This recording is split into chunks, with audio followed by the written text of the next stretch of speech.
was a quick one. Sorry, guys. We talked too long beforehand, so Robert's already mad at us. Robert is wrap this up. He is not happy. Robert just had to sit through me and Pat just bullshitting for a very, very long time. It was like 36 minutes. Dude, I just had a phone call and it said ICP. The Insane Clown Posse called you? Right? That's my thinking. Do you think the Insane Clown Posse would have my phone number?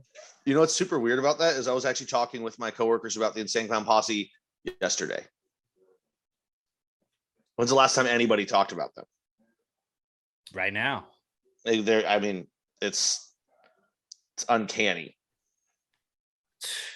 I mean, if that's how spammers are trying to get to me, that might have been when I answered, you know? I mean, if I'm going to answer any, it's going to be for the Insane Clown Posse. Just if you're a spamming service, why would you not like make the caller ID say like Barack Obama? You know, like make it say somebody like, there's somebody like everybody, like Keanu Reeves is calling you. You're like, wait, what? Keanu would be a good one. Something like that, like where you're like, oh, okay. I'll answer that. Tom Hanks. Nobody dislikes Tom Hanks. Yeah, nobody can hate on Tom Hanks. It's got like a lower level like celebrity, like Matthew Broderick. I'm like, fucking that guy? All right, let's check him out. What's up, dude? No, I don't want an extended car warranty. Man, Matthew, you must have hit some hard times if you're selling car warranties. Matthew McConaughey, maybe. That'd be a good one to pop up like that, right? But yeah, I don't know. That really derailed everything I was gonna say to start off the podcast. Insane Clown Posse just called me. Really, what I wanted to start off with is the fact that Robert, right before we started, Pat and I had been making a joke about bowling, and Robert said he's only been bowling twice, and I feel like I'm upset. I feel like I shouldn't be as upset as I am about it, but I am upset. Yeah, that's super weird. Like, where were birthday parties? What did you like? That was what birthday parties were for. Like, I didn't know that people just hung out at the bowling alley until I was way older. I just thought that they were like, oh, this is a birthday party place. One of the times that I went to a bowling alley was by accident because because we were actually heading to Top Golf, and we did arrive at Top Golf, but the lines were too long. So like, let's just go somewhere else. We ended up at a bowling alley, and that was my first time bowling. And then I can't remember why I went the other time. It just It's awesome. How old were you? It's awesome. Let's see. How am I? I'm 27 now. This was probably 20. He was 23. 23, probably. You went 23 years of your life without bowling, without experiencing the majesty that is bowling. You just like that. It was never like a rainy day. You were like, well, let's go to the bowling alley. It's like $2 to bowl. Like it's always like $2 to bowl. I took bowling as a class in college. That sounds awesome. It was super cool. That sounds pretty cool. Did you just have to bowl like a certain amount of games a week, or like were your classes at the bowling alley? Classes at the bowling alley. That's sick. Well, really, you would show up and then you would just kind of bowl, and then like they would teach you how to like mark your own scorecard if you ever had to. Which like, there's fucking computers here. We don't have to do that ever. But they taught you, and that was like the final exam was, you know, you got bowl 2 games and like mark it, and then like what constitutes a violation. Like it was very medium. Like it was the easiest class ever. And I would just show up. I would imagine. I would wear like high socks that were like Red Sox themed, so they were like clovers and shit all over them. I would dress like a total asshole. Like it was fun, like short, like basketball shorts, high socks, and then of course you put on the bowling shoes, and it just completes the outfit. Did you wear the bowling shirt though? No, I didn't have a bowling shirt, but I would just wear ridiculous shirts up top. I feel like the class should have come with bowling shirts. Like that should have been part of fucking like, wish what your tuition goes to. You take a bowling class, you get a bowling shirt.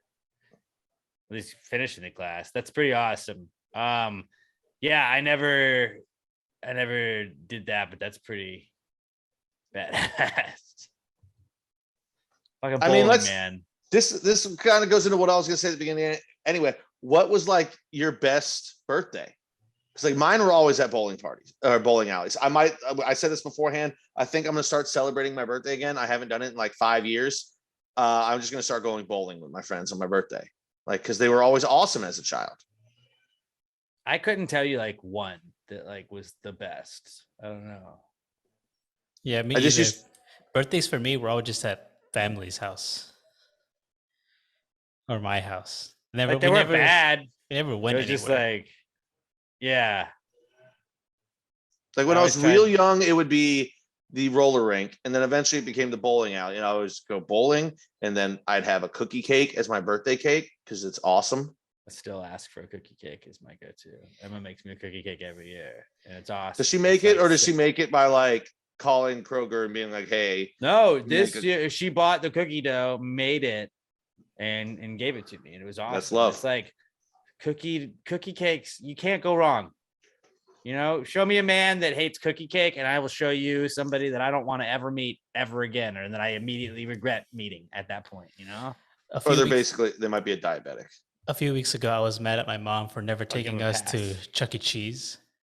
Uh-huh. I was like, why didn't we ever go to Chuck E. Cheese? And she's like, we went to Chuck E. Cheese all the time. Like, what about like we didn't go for birthdays or anything? Like, oh no, we didn't go for birthdays. It'd just be like some random times we would just go to Chuck E. Cheese. I've probably only been like 2-3 times in my life. Yeah, I haven't been to Chuck E. Cheese very much. I've definitely been to way more bowling alleys. In Yeah, Huntsville, in college, we used to see how long it would take us to get kicked out of the bowling alley because we would drink so much. I mean, why pay for one game of skee ball when I can pay for one game of bowling? Dude, they should have a skee ball alley. It's really just called an arcade. I invented an arcade right there. I caught No, myself I as mean like I was want the doing it, length of a but bowling alley, and you have just to throw a more bowling skee ball balls. down there, but it's just the holes. half bowling, half skee ball. Like the lane, you either throw it to the left at the pins or through to the right at the skee ball holes. Not a combination. Just one side is bowling and one side is You skee curve ball. it to the left, and No, because like I can fuck up a lot of you guys in skee ball. I'm pretty good at skee ball. I'll fuck you up in bowling. Bowling, I've got me in bowling. But yeah, like, I've got if the you give physique. me a couple warm up games in skee ball, game over, dude. Back at the roller rink, some of the bowling alleys occasionally, but usually it was at the roller rinks for me growing up. I could fuck up some skee ball. Hey, early not cool. I don't know if you can tell, but like my sunburn on my hand from the golf tournament is finally starting to peel. Look at that. Is that gross? What did you think it was gonna do? That was gross. Well, I didn't expect the hand to peel. I don't know why. My arms aren't peeling. My neck peeling a little bit. A little bit. I don't know. We're off the rails. Yeah, we are. This is the pre-com segment before the comeback kids, so everything kind of goes. Everything kind of goes, but fuck. Robert just threw me off with like not knowing bowling. Really is what it was. Did anybody else bring anything they want to start us off with besides what we've already started off with? Yeah, my head is in a pickle. I really want to talk about how everyone here, we all know Alex is a big wildlife guy. I mean, he's been camping at least twice. Twice in the last 2 years. 2 times. It's 1 a year. Do you or anyone in your group have a shovel to dig poop holes? When we went camping, I did not bring the shovel, but there were people that did have shovels. Shovels were there if you needed them. Although there was also a marina that was like a mile away, and we would just take like, hey, we're doing a poop run, and then everybody just goes and poops at the marina and leaves. So I was just wondering, when you have shovels, do you dig the hole first and then make sure you have like precision aim? Well, I think first. No, I think you want to poop into the hole and then cover it up. And like you want to be done with it and pack it up real quick. You don't want to like poop and then have to do all the work. That's not fun. What if you're having tummy problems though? If you could then I mean, yeah. Then like you gotta dig a deep hole to avoid splashback. But if you have tummy problems, you may not have time to dig the hole. And then you really got to worry about splashback. Yeah. Yeah, you do. You just sit on the end of a sharp incline and poop down the backside of it. I think that's what you do then. Sometimes you don't have an incline near you. You just hang over a wall or a log and you poop on the other side of it. Yeah, I just wanted to get some insight from our resident wildlife expert. What would you do? You know, it makes sense to dig first, but then you got to make sure you have precision aim because you don't want to like dig a huge hole. I mean, if you miss, you just use the shovel and you. Yeah, you just knock it in. I mean, you got to dig the hole one way or the other. You might as well do it, and then you don't have to dig a hole, scoop your poop into it, and then dig it after. If you aim correctly the first time, then you just got to recover the hole. But sometimes you just got to go when you got to go. I don't have time to stop and dig a hole. Then you just understandable go. Then, yeah. Trust me, Robert, I know about having to go when you got to go. Okay, that's my whole life. The smart thing to do would be to do it in your jeans. To do it in your jeans at an Astros game, yeah. It would be to dig a hole when you first get there. And then when you have to go, you already have a hole. And then when you bury that, you dig the next hole. So no matter when you got to go, you already got a hole ready to go. Yeah, but then we come back to my whole thing of like all of my poops are urgent is I can't remember the last time I planned to poop. It's just I'm standing and then all of a sudden my brain goes, you're going to shit. And then I go shit. That's just, I mean, that's my life. You can't also just, I feel bad because brewing up. I mean, I feel it brewing, and that's when I go, oh, it's time to go poop. But it's like threat level midnight. Well, no, it's not. I mean, sometimes it is. Sometimes, like I'm at work, I'm like, oh, here it comes. I better find a spot soon where I can go poop. But like, if I was in the woods and that happened, it wouldn't be. I mean, I could probably quickly dig a hole, but it's not a lot of planning that goes into it. Like, oh. You know, I'm going to eat. And then after I eat, I should probably like wait 20 minutes and then go take a dump. No, that doesn't happen. It's just my brain goes poop alert. And then I go poop. Here we are. Yeah. Also, I feel bad because like my whole thing about bringing up bowling earlier too was, guys, I found my old bowling pin in the garage today. So if you're watching the video version. That he got for bowling a perfect game. That's not true. I got it for having my birthday there when I was a child. But I thought this was lost forever, and I found it as long as an old Astro souvenir bat. So like everything's coming up pat. Without the logo on it. Without the logo. Oh, that logo got rolled off a long time, and like dog shoe marks, and probably some of my own shoe marks, if we're being honest, on the edge of the bat. So I was a weird kid. You a souvenir bat because I have bats for Harambe. Oh, cool! Mine's for the Astros. So like you Mine's support for Harambe. You support an attempted child murderer. I support a great baseball franchise. Well, actually, it was the Fresno Grizzlies at the time that gave out those bats, and they were an Astros affiliate, I believe. So yeah, but were they in support of Harambe? They were raising awareness for his murder. So shout out justified killing them. No, it was not. Don't talk about a sweet prince like that. Okay, I brought in some things that I wanted to talk about. Now, I haven't ever seen the Purge movies. Me either. I'm not really a thriller, scary guy. You know, that's what those movies seem like. I'm just like, I don't really want to see that. But it's got to be like super awkward the day after those movies, right? Like if that was real life, it's like, hey, good morning. Remember when you tried to like drive a car through our living room? Remember, like, hey, let's fucking stay away from that guy.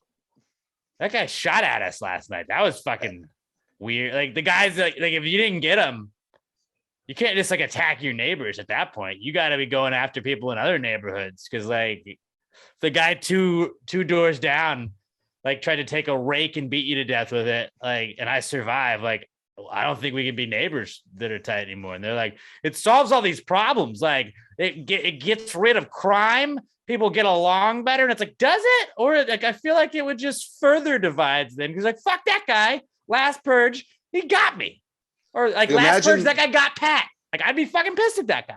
You like step outside to get your morning paper and your neighbor across the street. It's like, hey, sorry, I psychologically tortured you and your young children for 12 hours yesterday, but it's Purge Day. What are you gonna do?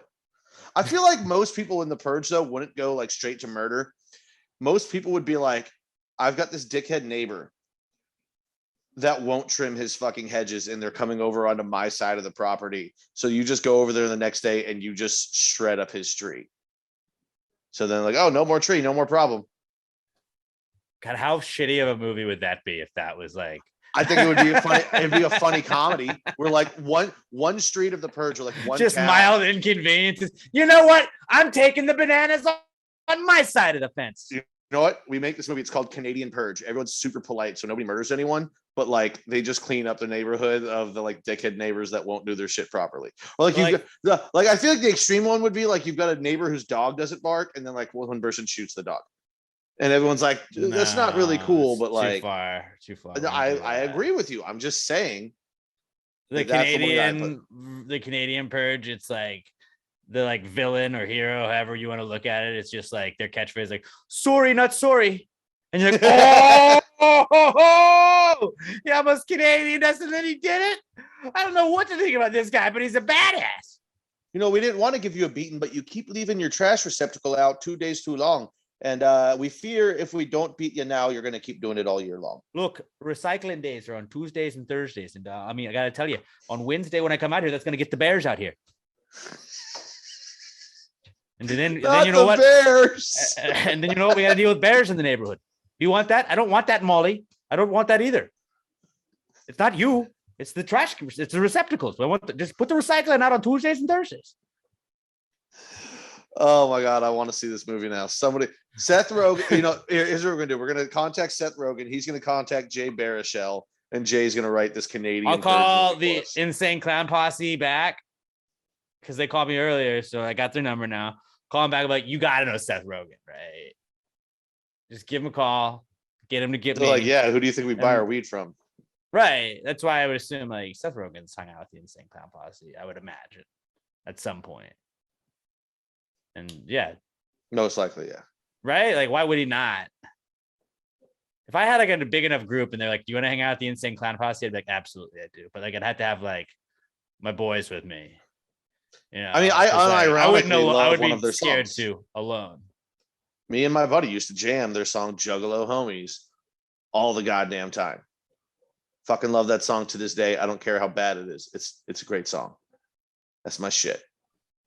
That's your shit. The Purge is not really my shit, but I do like your idea of just mild inconvenience. Like, you know what? You're not gonna fucking mow your grass. He just like sets it on fire. Now you don't have to. Just donuts in your front yard. It's just like little shit like that. Just bleach "I'm a dickhead" into their front yard. Yeah. So I wrote The Purge.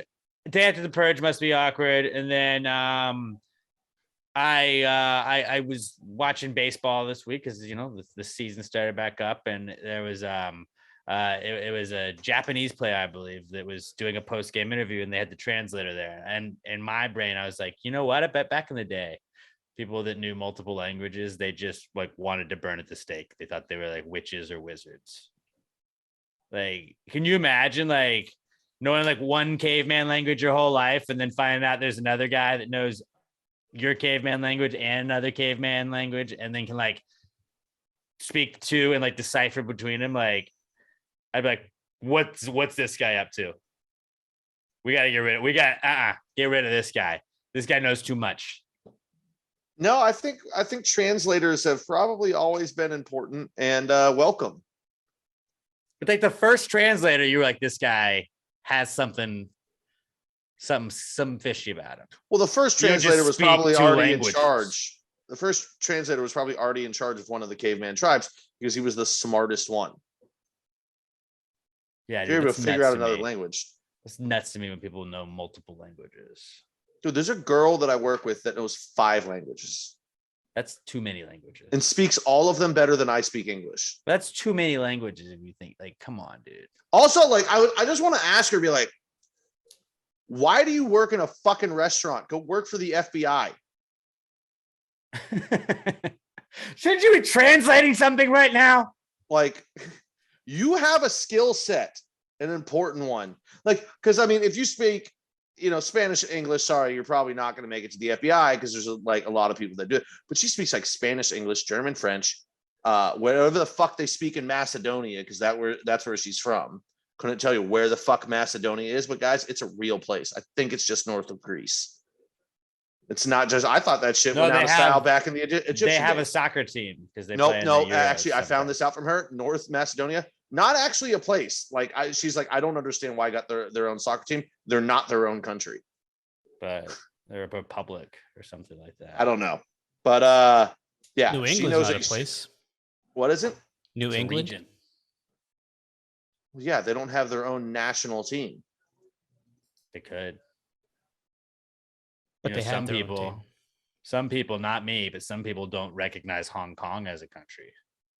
I mean, the Texas Rangers don't represent all of Texas, Robert. That is something that I've always been like. But it's I always think but it's weird that it's like, bro, like there's also Houston, so like you have to be the Arlington or the Dallas Rangers. Like pick one. You don't get to claim the whole state. I also think it's weird that like there's the Colorado Rockies that play in Denver, but why aren't the Nuggets the Colorado Nuggets? And then there's the Colorado, like there's the Denver Nuggets and the Colorado Avalanche play in the same building, and it's like, no, we should all have to go. We're going Colorado, we're going Denver, and it's like if there's multiple teams in the state, you gotta fucking do the city. If you're the only team in the state, I don't give a shit.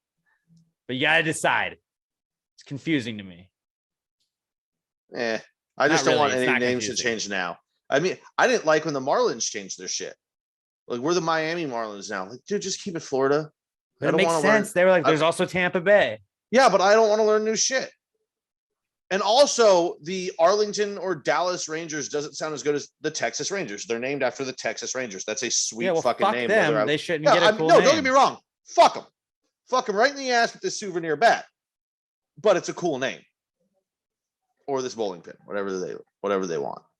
Okay, going back to like knowing like translators and like knowing a bunch of different languages, like when you're like, oh, I can speak all these languages, like you were just reading off like she can speak German, American, French, Spanish. American's called English. English, that's what I mean. But I mean, we made it better. American is better. It's true. It is. It's English, like power English ranking.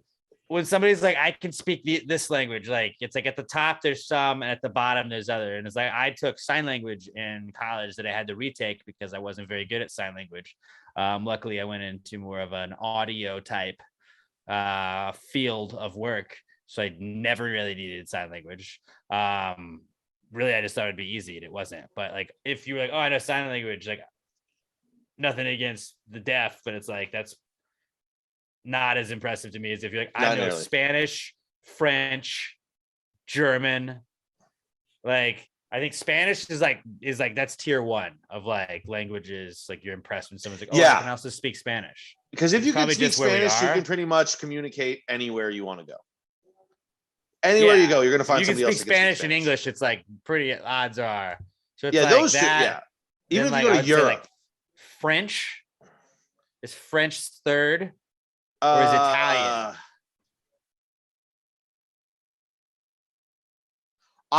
If you want to go for like variety, I'd say French, because if you can speak Spanish, you can probably communicate some Italian too, because there's a lot of similarities between those languages. So you can still get your point across. So the power ranking, we would go. But I would still take Italian because fuck French. We would go Spanish, probably 1, English 2. I'm still gonna go English 1 because it's mine and I understand it. But Spanish is like cooler sounding. Only because I can't speak it. I feel like if you can like not speak it, like that sounds. I don't know. Here, I'll convince you that English is better. Nobody in Spanish knows what "darling like a Marlin" means. Well, let me find out what it means in Spanish. Hold on. Well, that's what they just wouldn't know. I mean, fuck, we don't know what it means in English either. But I was just trying to get you on my side. It means awesome because it does mean a thing. I was explaining to people at work the whole origins of "Darling Like a Marlin," how the beer got named that. And, Carino como un Marlin. Yep, doesn't roll off the tongue. Doesn't mean the same. Carino como un Marlin. Nope. That sounds better. That's worse than "Darling Like a Marlin." Dude, you just don't understand Spanish, bro. That's it. That's true. That is a true statement. Marlin. I'm gonna go English, fluent, Spanish, basically. Italian, Chinese is probably actually pretty important at this point. And then I'm gonna say Swedish. Just a cool sounding language. I'm not saying it's that important. I want to know it.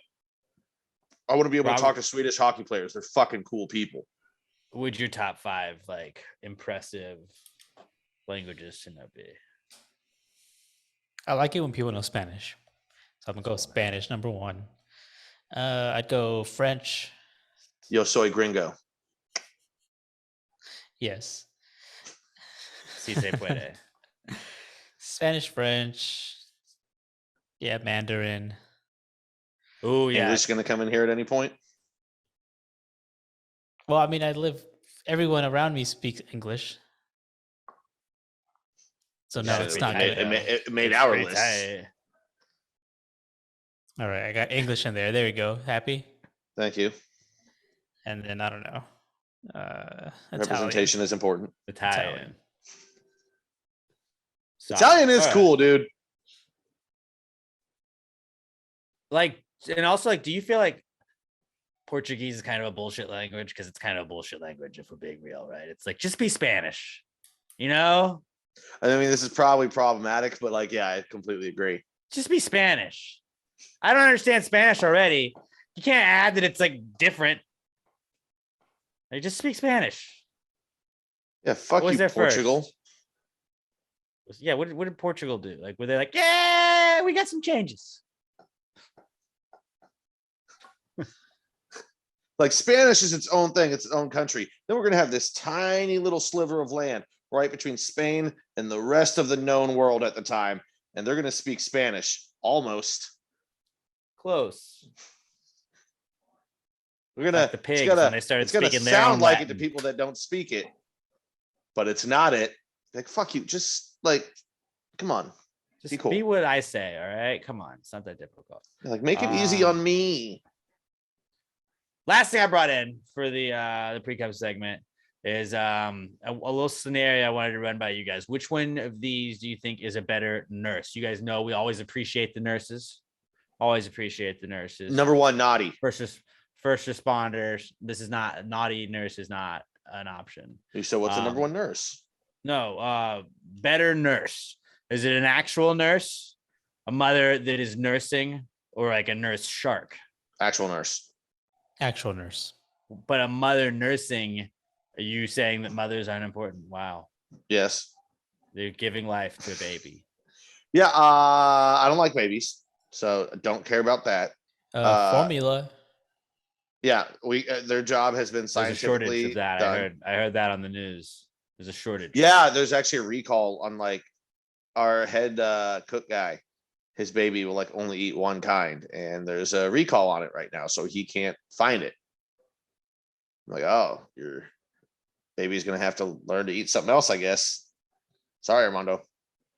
But like mothers that are nursing, they're giving life. So I feel like that is the most important nurse right now. Nope.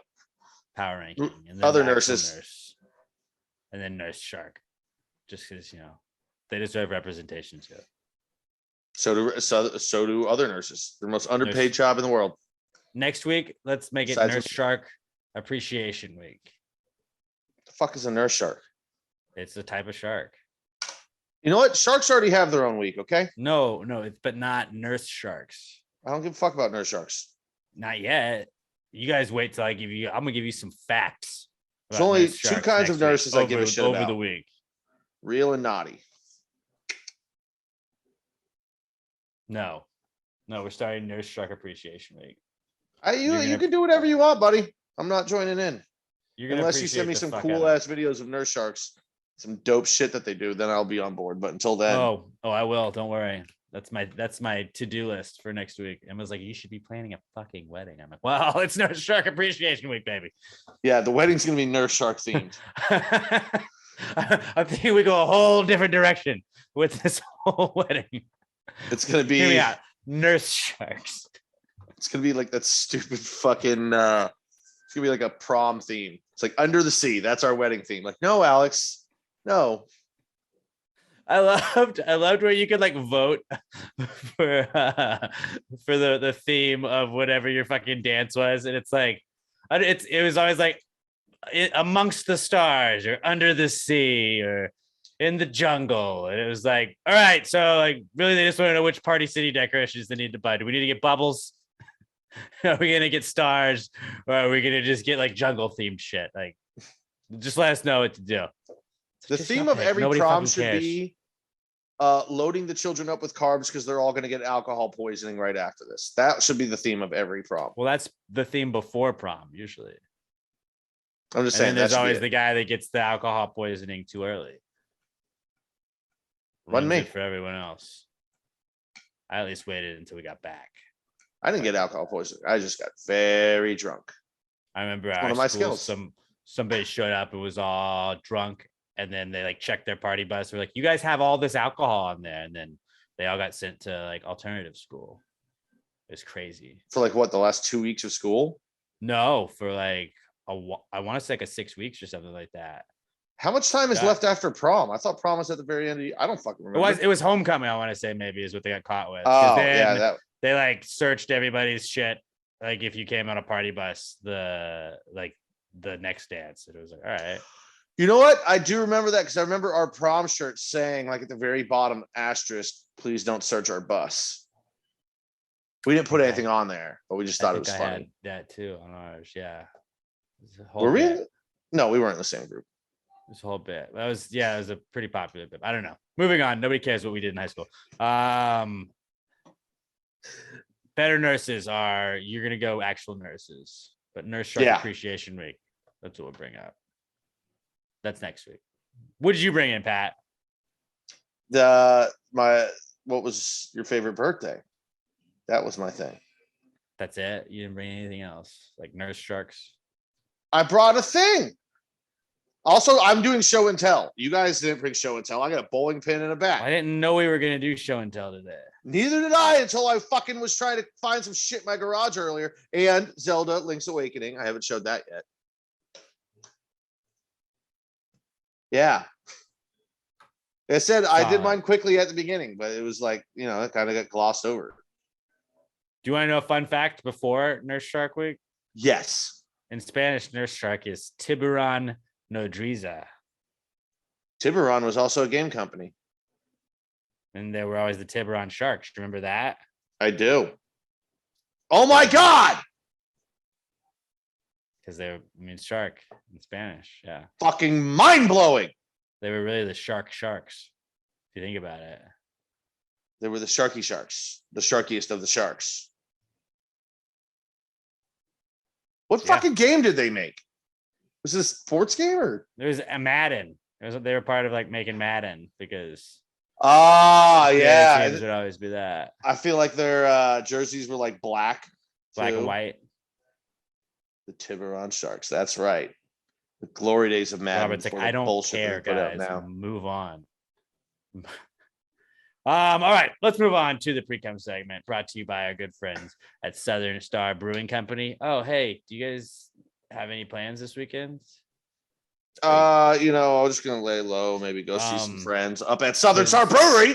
Because Southern Star Brewing Company, 3525 North Fraser Street up in Conroe. We have our own beer, and that beer release is this weekend, Saturday, April 16th.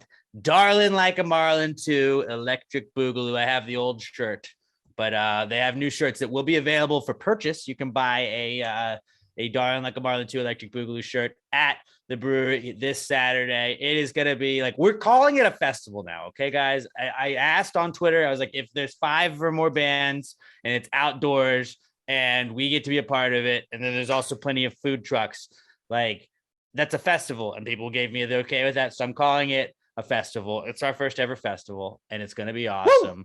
Yeah. A full day worth of activities, live music, us for a little bit. We're going to be drinking with you, and the best beer ever, our mango sour that's coming out. That'll be available in the tap room. I mean, I guess outside as well. And then, you can buy some 6-packs. You can buy some cases of Darling Like a Marlin to take home with you as well and share with those that may not have been able to make it this weekend. But I am excited. Pat and I get to go up there and sample the product tomorrow. Maybe do another awesome little ad for everybody. We'll do one of those, and I'm really excited about it. Looking forward to that. But yeah, for the first time ever, it looks like we're gonna have nice weather. Fingers crossed. It's gonna be outdoor stage, outdoor fucking stage though. Hopefully we have a breeze because it says it's gonna be high of 90, so it's gonna be a little. Okay, I'm just gonna be excited to be outside. It's gonna be loud. It's gonna be fun. It's kid friendly. I mean, our podcast. If you listen to the podcast, you know how the podcast is. So just kids love us. Assuming that your kids are okay with some words that Those they little don't know fuckers yet. love me. Yeah, they'll fucking love it. And then Gravy Tech employees kind of is what they are. They're interns. So bring the interns. It's like a company picnic if you think about it. But yeah, it'll be like we'll get you ready for Easter with Pass the Gravy. We'll be asking what would Jesus do the day before Easter. It's basically like a worship service. Like Kanye has his Sunday service. This is ours. It's a Saturday Sunday service.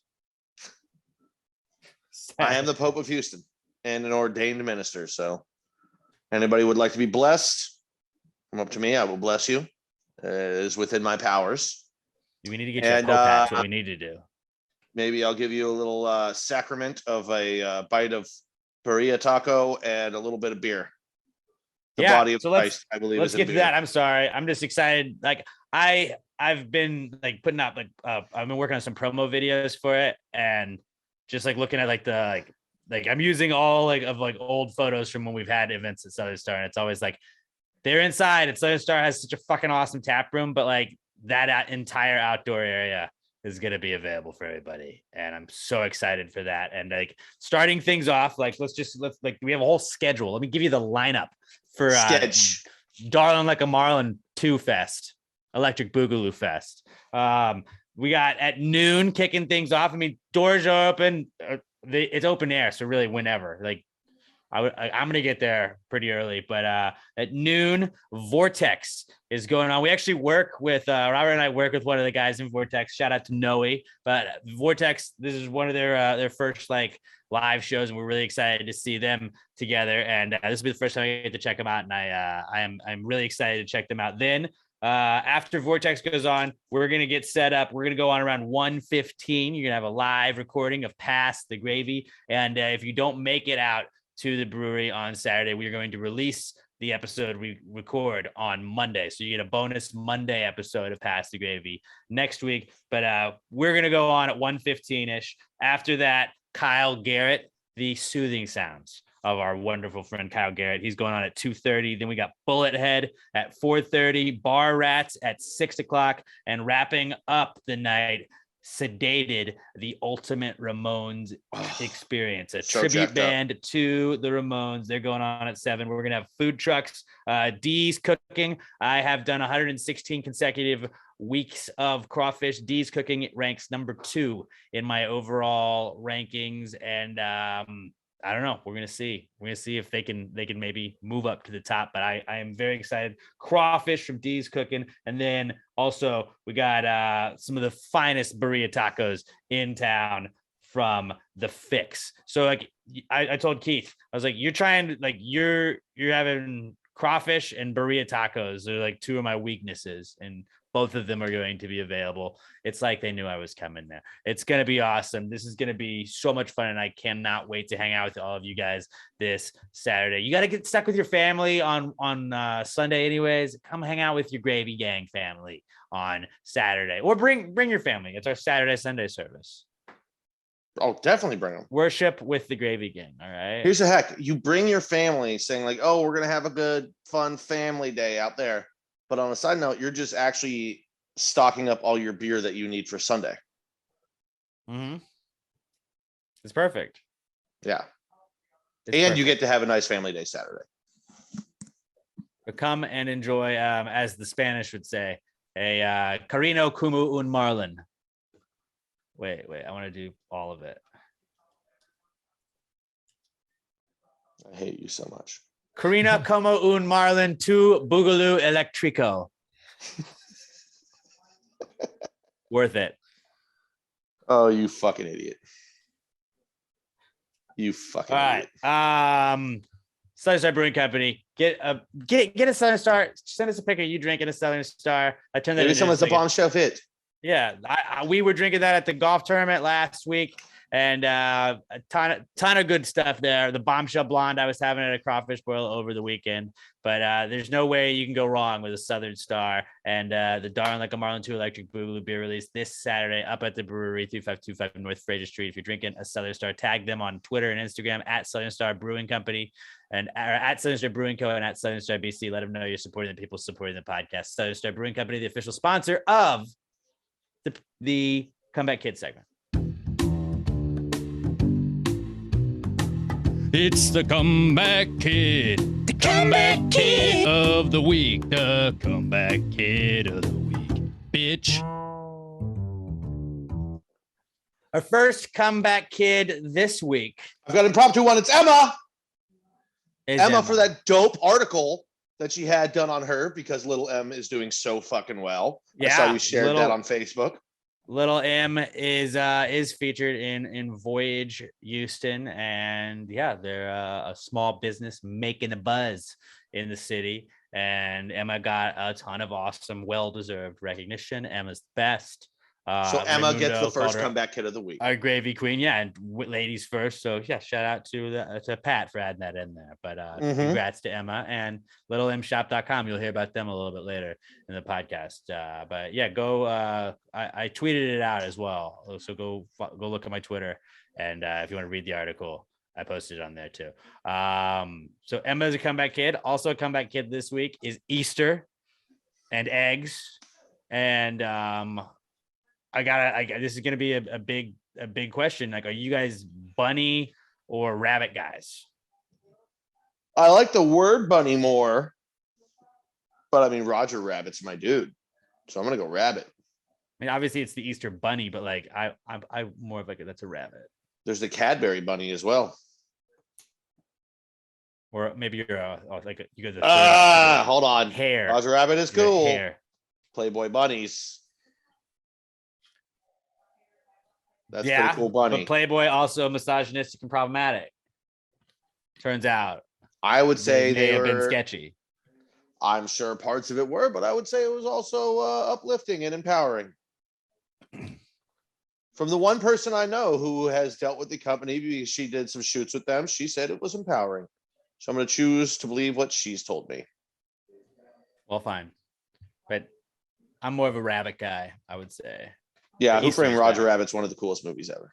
Easter's back, and yeah, I hope you guys are ready to hang out with your families on Sunday. No, my family doesn't live here. I'll be alone. Well, I hope maybe I'll go bowling. Ham. Go bowling. Bowl with the Lord. I don't know. Hopefully, my sister's planning on making. Oh no, that's right. She's going to see them. So yeah, holy shit, I am going to be alone on Sunday. That's actually pretty fucking dope. Because I'm going to be really tired from drinking all day Saturday, and I'm going to have the whole day to just sit my ass on this couch and drink whatever I have left. And I'll Uber Eats a ham. Just do that. Like you did that with the waffle bet, but just eat a whole ham. You know what I'll do? Before I leave on Saturday, I'll start soking a ham in rum like Frank Reynolds. Do a rum ham. And I'll just do rum ham. What if I just like went on Instagram Live and just ate a whole rum ham over the course of a day? That would be pretty great. If only you had a hot tub and you could sit in a hot tub and just eat rum ham. Oh, that sounds like a bad idea. You'd probably throw up very quickly, but still. I know I'm not going to do this because I don't ever follow through on anything, but I really want to do this. Do it. Just like, all right. Can somebody make me a rum ham and just bring it to me on Sunday? You know what? If I can find a ham, I might do it. If you'll I won't eat it with you, but I will bring you a rum ham on Saturday. I mean, there's no good bringing it to me on Saturday. Like, I'm gonna fucking forget that shit. No, that'd be funnier because you have to carry it around all day. If I walked around the brewery eating rum ham. No, not eating it, just carrying it around. Like that. Maybe what I'll do is I'll just get a ham from HEB and I'll get a bottle of rum. I'll just be taking shots of rum every time I eat ham. Who's really going to have the best Sunday? All of you with your families or me alone, drunk, eating ham? I think initially you, but afterwards, everyone else. Until I get drunk enough to start contemplating what I'm doing with my life. It's going to get real sad real quick. Let's say, hey, a rum ham. I'll actually start to feel like Frank's fucking Reynolds. Easter, welcome back. It's a Comeback Kid this week. Also back this week is glue. You guys, you hear about this? You see this one? There was a lady tried to glue herself to the basketball court last night during the Timberwolves Clippers play-in game. Unfortunately, she's like an animal rights activist. So she couldn't really use any glue that had like animal base. When like I don't know anything about glue, but I would assume those are like the better ones. Because I don't know why else you would use animals unless they haven't added like oomph to it. Well, she used like like fucking Elmer's. She used like Elmer's, and then like elementary school glue. Yeah, if you've ever been in school, which I think many of us have, not the best glue. Not the fastest drying. It's not the like best at bonding stuff. So like they pretty quickly were just like they lifted her hand up and like she had to like put her hand back on the floor and like pretend like it was stuck, and it was like, no, it didn't work. You just look weird. And Patrick Beverly, who is one of my favorite players, he's a goddamn treasure. Him standing over her being like, bitch, get the fuck up.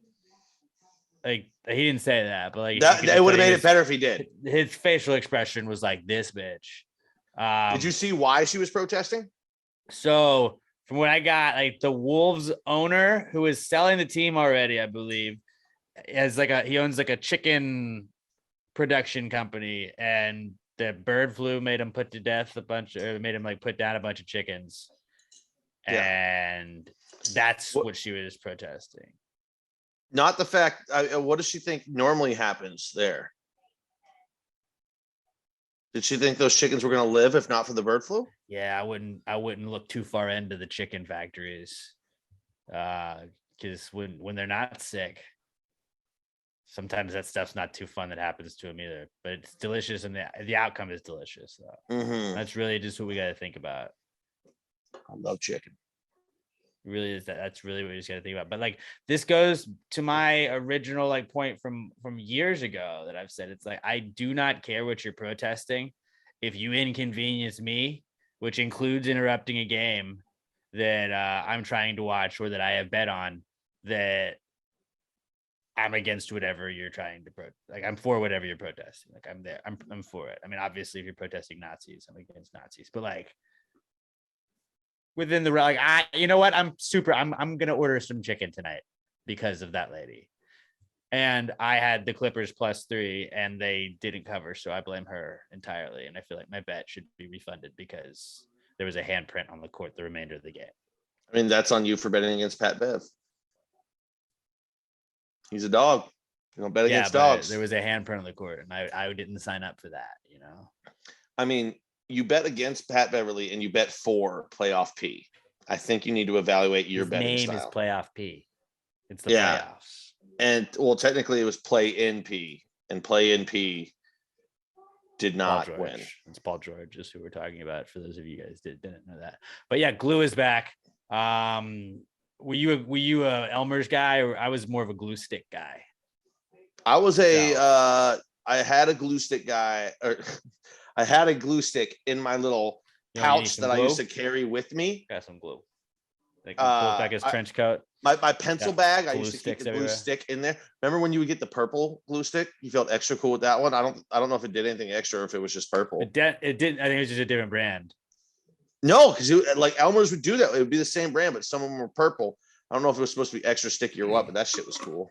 You ever put a bunch of glue on your hand and then just peel it off? Yeah. Yeah, that shit was dope. You just go like this on the table, and then it just rolls off. Oh, no. I would not. I would fucking glue my hand, and then I would peel that bitch with my other hand like it was a banana. That's pretty cool. That was the fun part, not fucking just glue, man.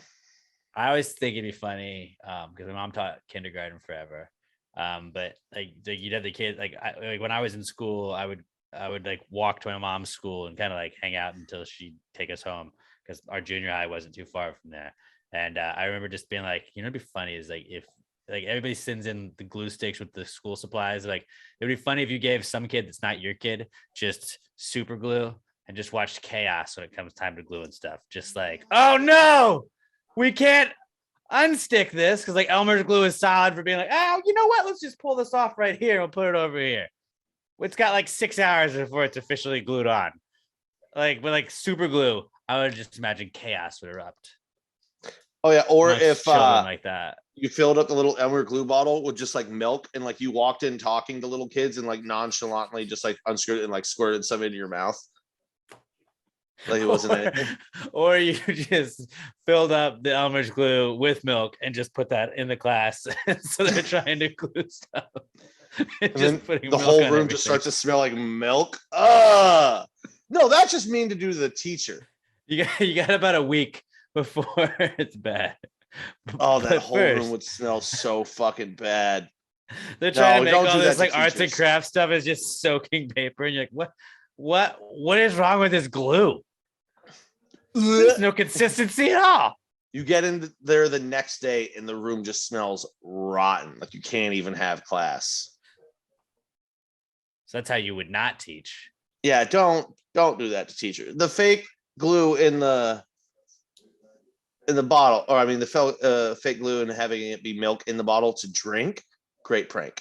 Like in my substitute teaching days, I didn't really have to deal with glue too much. Shut up. I saw you shared that again recently.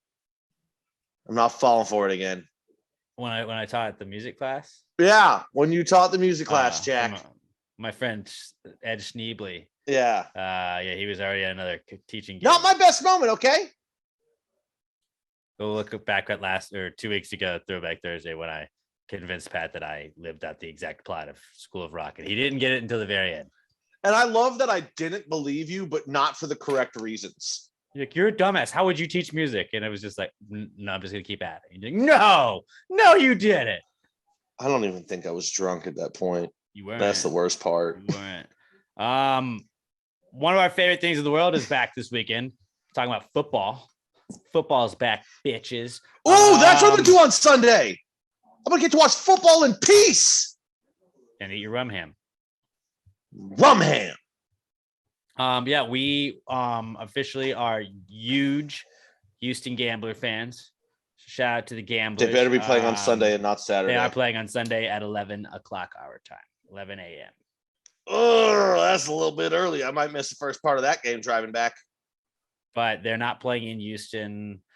They're playing the Michigan Panthers. It's all in, I want to say, Atlanta? Birmingham, Alabama. Birmingham. Shout out Ryan Gonzalez doing the socials for the league. Yeah. Gravy Gang represent. He's got maybe he can hook us up with interviews. I don't know. I don't know all the power he's got, but I need to get a gambler's hat. Let's let Ryan get settled in, and then maybe we'll have Ryan on the pod to tell us how things are in Birmingham. He can be our official Gamblers correspondent in the field. Ryan, you just got hired. We don't pay much. We don't pay at all, actually. We'll buy you Southern Star. It's an internship. It's an internship. Even though you're working already, but still. We should do that for him, though. We should send him some Southern Star in the mail because he's probably getting homesick. Yeah, we'll see. I don't know if Darwin like a Marlin will ship well because it's a fruit-based beer, but we'll ship you something. But big Clayton Thorson guy, that's our quarterback. We got a wide receiver named JoJo Ward. That's cool sounding. MVP. Brandon Hittner. He better not be. Better be hitting him if you know what I'm talking about. That's an offensive lineman.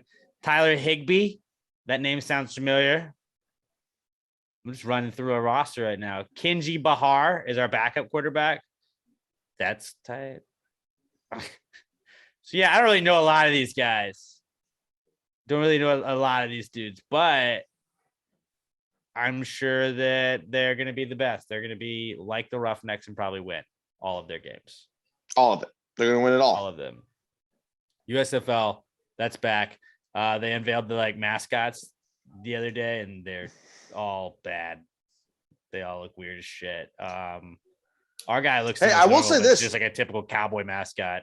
And they're like, "What's his name?" I was like, "We're the Gamblers. If his name's not Ace, I quit." It's only a pre-order, but the jersey's only $80. That's not bad as far as jerseys go. What number are you gonna get? Oh, I'm gonna get a hat. I get 69. But here's the thing: like on the official merch store, they don't even have like the cool old school G inside the state of Texas. It just says Houston Gambler. They got to up their merch game. I'm gonna buy an old school hat instead. Still gonna support them though. There you go. I like that. Like that. Like look at that old school logo, dude. That's dope as shit. Pretty tight. I have had a Gambler's shirt for years that I just got because like I was into like collecting defunct teams. Like I had a New Jersey Generals, I believe, and they're a team that's relaunching this run of the USFL as well. But yeah, I don't know. Pretty stoked about this. If you guys didn't know, a little background for the original USFL, Donald Trump owned the New Jersey Generals and like ran the league into the ground, and then did win a monopoly lawsuit claiming the NFL was a monopoly, and they awarded him $1 for winning the lawsuit. So that's he won the the funniest lawsuit, thing. we got $1 and then lost the entire league. So Yeah, that's a little background to the previous USFL, but that is not Trump is not involved in it this year. Or maybe at all ever again, but I don't know. Yeah, he didn't really end his run in the USFL well. But moving on, our next comeback game. So yeah, go Gamblers this Sunday, 11 a.m. Central Time against the Michigan Panthers. Fuck the Panthers, bro. That's all I gotta say. That's all I gotta say. Fuck them. Final comeback kid we got this week is Cristiano Ronaldo, because that dude is in some hot water. A little bit of hot water. He was upset that Manchester United lost, and he was walking into the locker room, and a young autistic kid that he did not know was autistic held out his phone, or not that we know of, held out his phone, and then Ronaldo just smacked the shit out of it and bruised the kid's hand.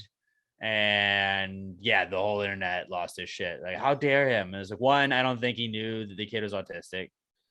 Like, he wasn't really looking at the kid when he did it. He was just like, get the phone out of my fucking face. And like, I do think reasonably there should be like an area where it's like, all right, if you're holding a phone here, this is the slap zone. You know, this is the Will Smith zone. Yeah. Like, if you're holding it over the tunnel that people are walking into, very, very good likelihood that it might get swatted out of your hand, especially after like a loss. And like, if you're sitting in your seat and you're just on, like, if Robert's sitting where he is right now, and like Ronaldo were to run into the stands and grab his phone and smash that, like, yeah, I think that's a little much. Also, like, to be like, but like, maybe bruised my hand. Like, it's a hand. It looked red. It looked red. Like, it didn't look like his hand was broken or anything. But yeah, not a great look for Ronaldo, and that's just a reason that we're not Ronaldo guys. Yeah, I mean, not a great look, but also, I mean, people put shit in your face after a loss. You're kind of pissed. You swat. Now, like, Landon Donovan is actually the best soccer player of all time. You should know not to be swatting people's phones out of their fucking hands. I mean, phones are fucking expensive. Like, bro, I just lost a game right now, bro. I get it, but also put the phone in my face. I mean, you're like the richest athlete on the fucking planet. So like, I know you don't think that, you know, $600, $700 to buy a new phone is expensive or whatever the fuck it is. But like most people, it's pretty fucking expensive to buy a new goddamn phone. But now, granted, cool like you can't even buy them outright anymore. You just have to add it to your plan, which is the dumbest shit ever. What would be cool? Yeah, just don't break people's phones. Just don't break people's phones. If you're like a rich athlete like that, you should have to have like cash on you in the locker room. And so then like Ronaldo just runs out and throws like $10,000. Like, here, I'm sorry. I'm really sorry. Here's $10,000. And it's like, you can't get mad anymore. Like, you got to be over it. I don't care how pissed you were. Like, he gave you $10,000. That is worth the phone and a little bruise. Yeah. I was going to say maybe double the phone, like the cost of a new phone, but yeah, 10 G's, I'll take that as well. Like, they should have to have like a fund where it's like a phone fund or something like that. And it's like, you're not allowed to like, yeah, that was physically assaulting somebody. Like, you can't punch a fan, even though I've heard a great man once say like every player should be able to fight one fan every year. And that would just stop all like the people trying to like just be assholes all the time. Like if Altuve could pick one fucking guy, like he's like, you know what? Hey, you fucking Dodger guy, get over here. And just got to like come down here. We're going to fight. And like, that was it. He couldn't do it for the rest of the year, but like you could watch Altuve just beat the shit out of somebody. And like, I might not boo him next time. I don't know. I'll bet Altuve's got some fucking hands on him too. But then also you got to play it right, because if you do it too early in the season, then they're like, he's already used his fight. Like, that guy can't touch me. Yeah, but then that's the thing. You I'm never boo know the if shit like, out of him. Some guy's up on like, he just got called up 6 days before only because of an injury. He knows he's only going to be there for a week. You're fucking with Altuve, and that guy goes, all right, well, I'm going to be in the minors the rest of the year. Fuck it. And then he goes. They and put him beats into your ass. pinch run, and they're like, yep, fight him. They just yo-yo No, he guys just steps out of the dugout and beats your ass yo-yo on behalf of guys. Altuve. You have to be in the game. You can't be just like, No, fuck that, you gotta dude. be subbed No, in, no, because that's no. strategic. No, you don't have to. Okay, so if LeBron's on the bench and I'm heckling him, he can't kick my ass. He can only do it if he's currently in the game, and I'm heckling Well, him. you're right. He wouldn't really have a lot of opportunities, because he'd be like, "Oh, my ankle still hurts. I can't play." That's what I'm saying. Or anymore." like if Well, he Altuve couldn't. was in, if Altuve was He's in not the in the dugout, playoffs, so he couldn't do that now. if Altuve was in the dugout and you were yelling shit at him, he can't fight you. Right, but then when he comes out, like it's game on. No, that's a dumbass rule. If you're on the team, if you're there, You just you gotta can wait fight. for his off day, and then you do that. But then you got it. Then you got to worry about his bat and his fist. no. I think any of your teammates can fight for you as well. But I really do think, going back to the Ronaldo thing, like you should have to have a fund that is like, all right, this is a big jar in the locker room. That's whenever something happens, we just go hand the fan the money. Like, I'm sorry that happened. And it's like, here you go. And people just stop bitching so much. Like now, even like in the NBA, like if somebody like falls into somebody in the front row, like they knocked over that woman's drink. Like, well, here's $50. Go buy another drink. I'm sorry. Like, but like you don't have to do that as a player, but like somebody from the team just runs out and is like, here. It's like that would just shut up all the bitching that would happen. Like, they just threw $10,000 at you. What now? That is probably something that should happen. Like if you're sitting courtside and your drink gets knocked over, like somebody from the team should just send another one down. They usually do, I think. But also if you're sitting like courtside, unless like somebody gave you the tickets, you're probably fine to just buy another beer. Like just chill out. But yeah, Ronaldo, I mean, I don't think he intentionally was trying to hit an autistic kid's phone. He was just pissed off. And yeah, there should be an area that this is the slap zone. You know, you go to a water park, they have a splash zone. Like, hey, when the log ride goes down, you stand right here. It's very possible you get splashed. Maybe not. You can hang out and chill, but you could also get covered in water. Yeah. Like you can film all you want. You can make all your ticks and your talks, get all the vids you want. You can try and roast whoever you want, but also this is where they can slap the shit out of that phone. Like you said, enter at your own risk. Zone. It's the splash zone, the slap zone for sure. So yeah, Cristiano Ronaldo back in the news. Moving on to our mock draft this week. We did lose Gilbert Gottfried, one of the I don't know. To me, he was a very funny guy.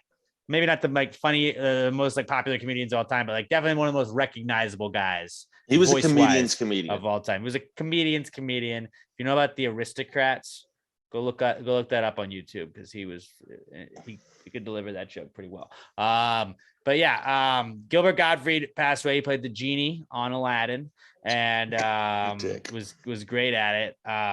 He is no longer with us, but he had one of the most recognizable voices ever. So we decided yesterday we're going to do a mock draft of voices. Now, these have to be voices of real people. They can do multiple things, but these have to be real people. This isn't the most popular voice. This isn't the most recognizable voices. This is really just like, when you look at the lists that we do, I want you to be able to be like, I like these four. Like that's like whether you hate the person, but you think their voice is like, yeah, that's a good voice. And then I also think there has to be a rule for us. The three of us have to agree ahead of time that no matter who you pick, you have to do an impression of them. I'm 100% in on that just because I want to hear Robert doing all of these. Right. And I know That's he's gonna be really, super embarrassed. that was really the motivation that I had in that as well. As like, I'm not going to be good at them. I'm not gonna do it. I probably won't do it. No, I probably won't. To do it. You have to. I probably won't. Then Because you some of think these people, I that- don't even know how they sound. Then your name won't even be put on the list for people to vote on. It's an automatic You DQ. truly, you have to pick people you know. Also, You have to know. if we were going to do voices, I wish I would have known that before. I would have thrown this massive dip in my lip, but okay. Well, that's on you. So let's get to it. Our mock draft of voices. Let me pull up everything on my computer. I've got so many fucking voices on here. Yeah, I have a whole little like list like that of it. All right.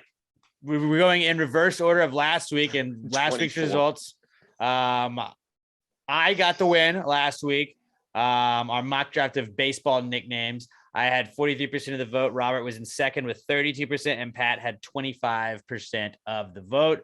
On the Both year, use a nickname for the same guy. Oh, well, They're both great nicknames, though. They're both great. Yeah, they were. Can't be mad at that one. On the season, I have 3 wins, and Robert and Pat both have 2. It's really anybody's game. We have at least 2 more weeks of this one. So here is where, I could maybe create some separation, or you guys could even it up here. So we're going to go in reverse order of last week. It is a snake draft. So it's going to go Pat, Robert, me, Robert, Pat, Robert, me, and so on. Pat, who are you taking first in our mock draft of voices? I mean, I'm pretty sure we all came to the first, like when you think of all-time great voices, one's got to be Morgan Freeman. Yeah, Yep. that was like was he the first, like one of the first 3 that probably popped into your name, right? There were Your 2 head, that right? popped in my Yes. head, and I was like, Yeah. absolutely, yeah. Ever since I was a young boy, people have enjoyed the sound of my voice. That's not even good, but It's not the worst. that's literally just a steal from a throwaway of a Family Guy clip. But It's not the worst. I'm Right, God. Robert, who are you going with? All right, I'm gonna go with James Earl Jones. That was number 2 on my list. That was number 2 on mine. The second name that popped into my head. Because he Come on, had give us- so many give us one, iconic Robert. ones. I honestly do not know. Just do your anything best about Darth Vader I- impression. You don't know his voice? No, I've never. Oh my God, DQ. I've never seen him in anything. I believe. The Darth Vader. Sandlot? Darth Vader. It's Never Darth seen Vader. I've never seen Sandlot. How is a baseball Never- fan? Have you never seen Sandlot? Never seen Star Boys, Wars. you got that ball. If you wanted the ball from my yard, Oh you my could've just God, asked. Robert. Robert really literally just went to ranker voices. Boo. That's what I'm saying. I don't Here's- know a lot of Here's these. what I need you to do. Here's what I need you to Pander start pig. doing on these polls, Alex. I need you to clip this entire thing. And when you post the poll, I need you to post the video right below it so people can see us discussing this. I think that should go into it I'm as mad well. that you haven't. There's like he was the most. I would have put honestly. Morgan Freeman was the first name that came to mind. But looking at it, like I think James Earl Jones is probably the goat of just recognizable voices. You may not Oh, be he's able to up know there. his name fast as Morgan Freeman, but like He's he up did there. everything. You know. But yeah, no, we really should start doing that. Start posting the video right below it too, so people can watch us and get a refresher before they vote. Mainly because I want people to know that Robert doesn't know who James Earl Jones is before they make their vote. I was really pissed. Like, I'm not mad that like when I win, but like it sucked this week because I knew like those are the 2 goats that like I'm not gonna get either of them. Dude, there's So- so many names still though. There's still so many names. So I'm gonna get 2 picks here, and I think I am gonna go Samuel L. Jackson. Great. There's too many Motherfucker. fucking snakes on this fucking plane. just yell. I just yell. and First of all, it's say fucking. motherfucking. Yeah. Second of all, you just said the words. You didn't even do an impression. You just said words that he would say. There's too many motherfucking snakes on this Okay. motherfucking plane. Maybe you should just say the words and not Yeah, try. exactly. It wasn't much better. I'll go Samuel L. Jackson. And then I'm gonna go Sam Elliott. Ah, he was the third one on my list. Sam Elliott, you must be a special kind of stupid. A little problematic. Right now. But No, but I have Samuel L. Jackson first. Sam Elliott's problematic right now. a little bit, yeah. Well, tell us, Robert. Some movie. I didn't watch the movie The Power of the You know Dog this guy. with Benedict Cumberbatch. Sam Elliott was like, "Oh, cowboys didn't used to look like that or sound like that." Or He's in trouble for commenting on a movie. I thought you were gonna say he was in the movie. no. Said that. I don't know. I heard he was a massive lip cock. I don't know. Maybe that'll cancel out the cancel for him. I also don't really give a fuck what his political beliefs are. I don't was either. Just going off of his voice. Yeah, great voice. Phenomenal voice. So Samuel Jackson and Sam Elliott, the two Sams off the board. Going back to you, Bobby Jokes. All right, I'm gonna go with Patrick Stewart, Professor X. Stewart. Yep. He was one of Do the it. first like 9 names. Like, God. And what did he sound like? Sort of British. No. What did he sound like? No, English? very British. Very British. Let's hear it. I can't think of a single line he has. Make one up. You watch American Dad, don't you? Yeah. Avery Bullock. That's him. Say I don't my know who name. that is. The CIA boss. I Stan's don't know. boss. I have no accent for this. Robert, you gotta work on the accents. Next week you have 15 accents you have to do. Get Next ready week for you got to it. come with an accent of everybody that we draft. You have to do one of those videos where it's like, oh, this is my impression of all these people, but like you can just poorly do it. That would go viral so quickly. Robert doing You accents have of to do that everyone. because if your actions today, there's consequences. I'm sorry. All right, what's your next one, Robert? It's Robert. No, again, he right? went Sir Patrick Stewart. That goes Pat. You got 2. Oh, it's back to me again. Okay. I mean, hi. Yeah, That's the worst walking ever, Christopher Walken. But Christopher Walken. I always think we play the Foo you're Fighters talking a my lot. guy all wrong. You do it We always- again. Stab You in the face with a soldering iron. We always Christopher Walken's in our intro too. What is this? A parade? But I always just think when we play on the buzz, the Foo Fighters, we're like, the Foo Fighters. It's Dave Ladies and Grohl, the gentlemen. Foo Fighters. Foo Fighters. That just sounds like a Christopher Walken word. Wow. Your car's alive. That's a good one. You got Christopher Walken off the board. Then who else you got? Okay, now I got some voices here. I got to go with the greatest Bond of all time, Sir Sean Connery. Hold on, let me try and do from The Rock. I don't remember the exact quote, but it's something along the lines of losers make excuses, winners go home and fuck the prom queen.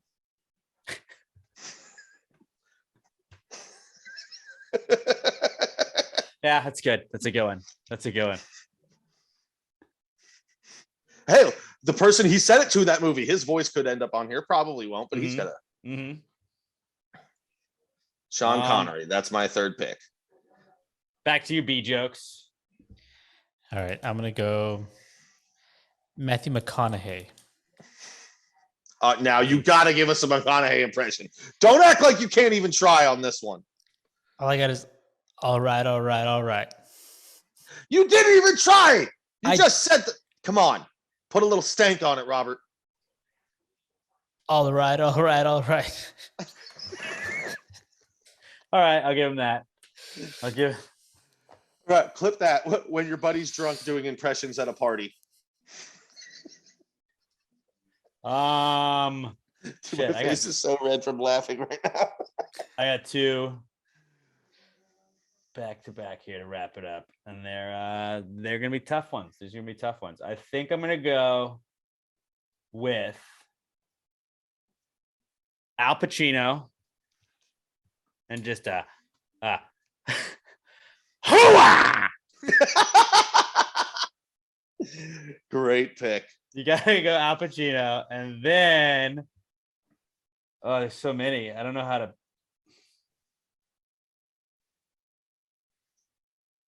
Clint Eastwood. I'm gonna go Clint Eastwood. At 4, like, you talking to me, punk? It's pretty good. So You could have just went with also him from Gran Torino and just he just growled at everyone in that movie. you got a lot of trouble with the curve. Did you ever see that one? I loved it. Not a great movie. I love Not it. a great movie at all. Emma and I watched it and we just made fun of it the whole time. And then like ever since then we're like, you know what, he's got a little trouble with the curve. Like anytime we're watching baseball. So there we go. All right, this is my Those are last one. 4. Yeah. I'm gonna go with someone who I actually know this time. I'll go with Robert Ford. I thought you were going to say Rod Ryan. Robert Ford. Robert Ford, good one. Now, Solid. for the people that don't know Robert, Astros Radio. Hello. Oh.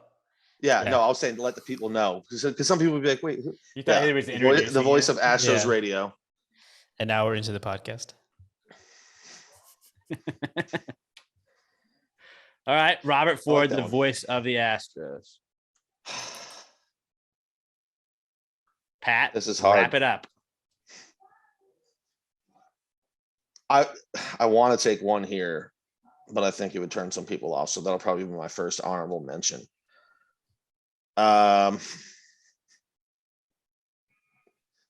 Shit. Oh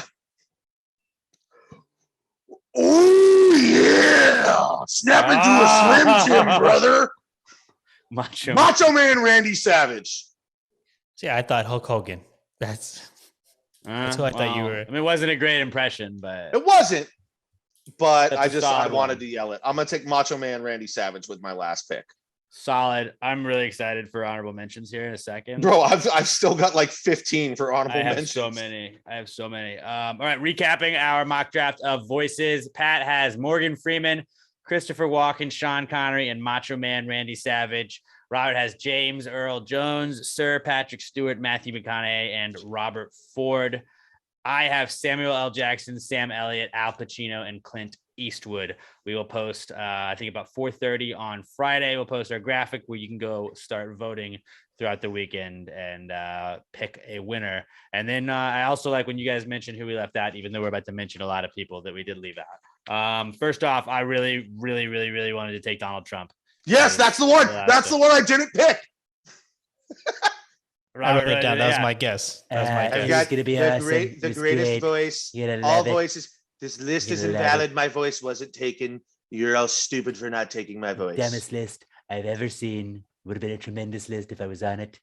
It would have been almost as good as my hole-in-one that I had against pros. Don't worry about it. I released a press It release. really later. happened. It happened. I had that, and then I also had, and we have a drop of this one. I don't know if you still have it. Pauly Shore. Selfishly, I just kind of read it. The Leaning Tower of Cheesa. It's the Weasel. Do you have it? Is that the Pinocchio one? Pinocchio, yeah. Oh, yeah. Father, when can I leave to be on my own? When can So I good. leave to be on my It's own? so good. Hold on. I have to ask you guys, did you guys have any ladies on your list? Yeah, I had Whoopi Goldberg, Roseanne Barr. Roseanne, distinctive voice. Yeah, I don't think Whoopi really has a distinctive voice. I talk like this. I'm Whoopi Goldberg.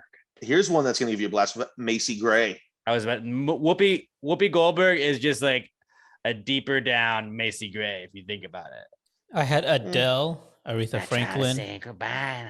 Yeah, I Houston. like that none of us went like singers though, because that's not. I don't think that's what any of us were thinking of. Freddie Mercury. Yeah, like yeah, obviously I great. can Like do Axl that. Rose, great voice, but we were talking about like just that guy's got a good speaking voice. Alan Rickman. Potter. There you go. That was good. Also Sir Patrick Stewart's best friend, Ian McKellen. Phenomenal And- voice. And then also, if we're going Star Trek, William Shatner. Shatner, him. great voice. Shat. Tim Curry. John Madden. John Madden, great too. Yeah, Tim Curry though. I wanted to take him. This one I'm a little disappointed in myself for not taking, but hello, I'm Johnny Cash. Fucking love the just speaking Billy and Mays. singing voice. Billy Mays would have been a Billy great Mays would've one. been good.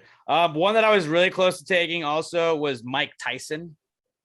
That's a good voice. But like, it's also like it's a speech impediment now too. Like Lou Ferrigno, you could have also gone with that, but that's because he's deaf and he's partially You deaf, ain't so nothing but a hound dog. Elvis Presley had that. Time. What about Elvis and Frank Sinatra too. Frank Sinatra? And then like just presidents. I mean, you go Barack Obama, Nixon. Richard Nixon, John I F. am not a Kennedy. That's pretty much the only like. Yeah. I'm Russell Nixon. Norm Macdonald, George Bush. I guess we're sticking on presidents sort of, but then Norm Macdonald. Pretty much. Louis Armstrong. Yeah. He had that old raspy, beautiful voice. Jerry Seinfeld. What's JB the Smoove, deal with my voice? Anthony Hopkins. Adam West. Michael Clark Duncan. Great deep voice. Liam Neeson. James Gandolfini. Mr. That was T. one I really considered. Hank Williams Sr. I didn't take that. Nobody would vote for that. Tom Waits. I figured a lot of people probably wouldn't know who Tom Waits was. He had a great raspy voice. If you don't know him, look him up. He's fucking phenomenal. Probably the best voice that we didn't take that everybody knows though. The voice of everything on history, or I think it was more Discovery Channel. Mike Rowe. Dirty Mike Rowe Jobs. is a good one. Phenomenal deep voice. I could have gone, which would have been like the craziest one, would have been like Trump and then go into Alec Baldwin. Just because like I loved him on 30. I was like, Lemon, look, we need to do this. I'm Alec Baldwin. I just talk like this because I feel like I'm whispering, but I'm not really whispering, but I am whispering at the same time. I didn't shoot Dana Carvey doing George Bush Sr. I love that one. that's good. Not gonna do it. George Clooney and Robin Williams were really the other ones. Tony Gwynn, I wrote down that I was never gonna take that, but Tony Gwynn had a cool voice. And then Jennifer Lopez. I'm Jennifer Lopez, and this is just how I talk.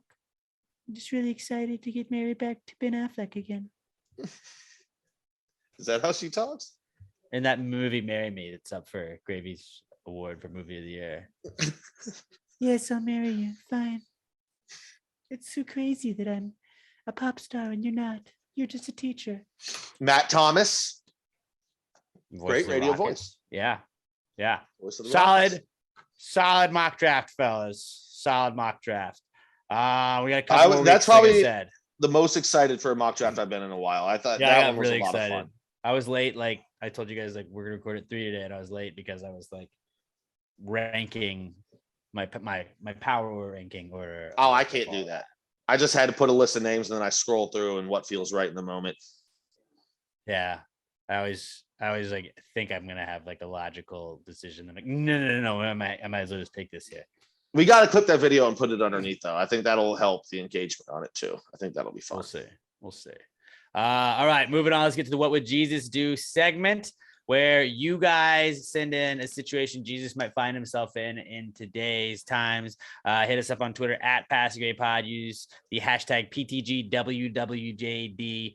And that's how we're going to get them rolling into this segment until you guys stop sending them in. This week's What Would Jesus Do is from, well, no, we have an intro. Play our intro, Robert. Jesus, what would Jesus do? Jesus, what would Jesus do? Put him in a situation in a modern time. If he wrote this jingle, do you think he'd make it rhyme? So think about this crazy world in which we live today, and how would Jesus handle it in any given way? All right, this week's What Would Jesus Do comes to us from our buddy Javier Perez at Silkies_man, and he says, Jesus walks into a bathroom. There's 2 stalls, regular and handy capable. I like that. Regular one is taken. Does he use the handy capable one or wait for the regular one? He uses it. No, he doesn't. Why not? It's still a stall you can use. Now you hope that nobody comes in, like no handy capable person comes in and needs that stall while you're doing your business. But like, if you see like crutches or a wheelchair waiting outside the stall, you wrap that shit up real quick, literally. But like, yeah, I'll use them. It's don't get but me you're wrong. not It's one of my biggest fears in life that I'm going to see a wheelchair outside of that when I'm in the middle of like what I know is going to be a problem one.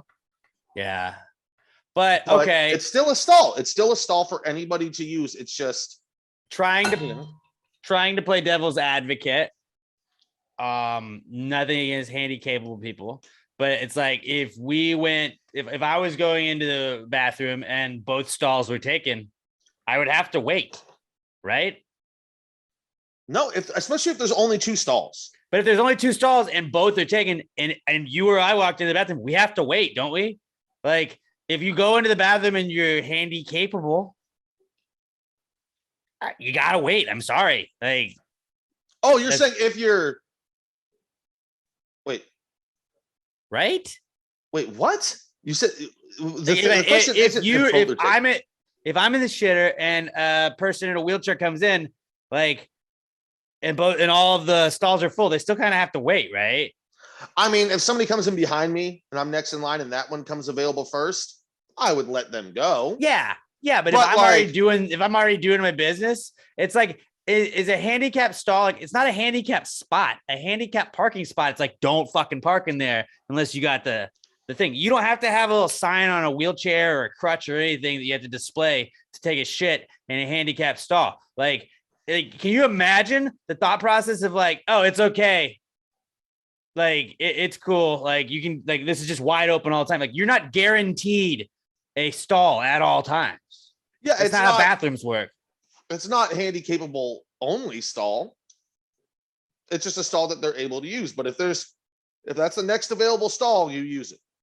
Jesus, I think Jesus would obviously would like wait because he's Jesus.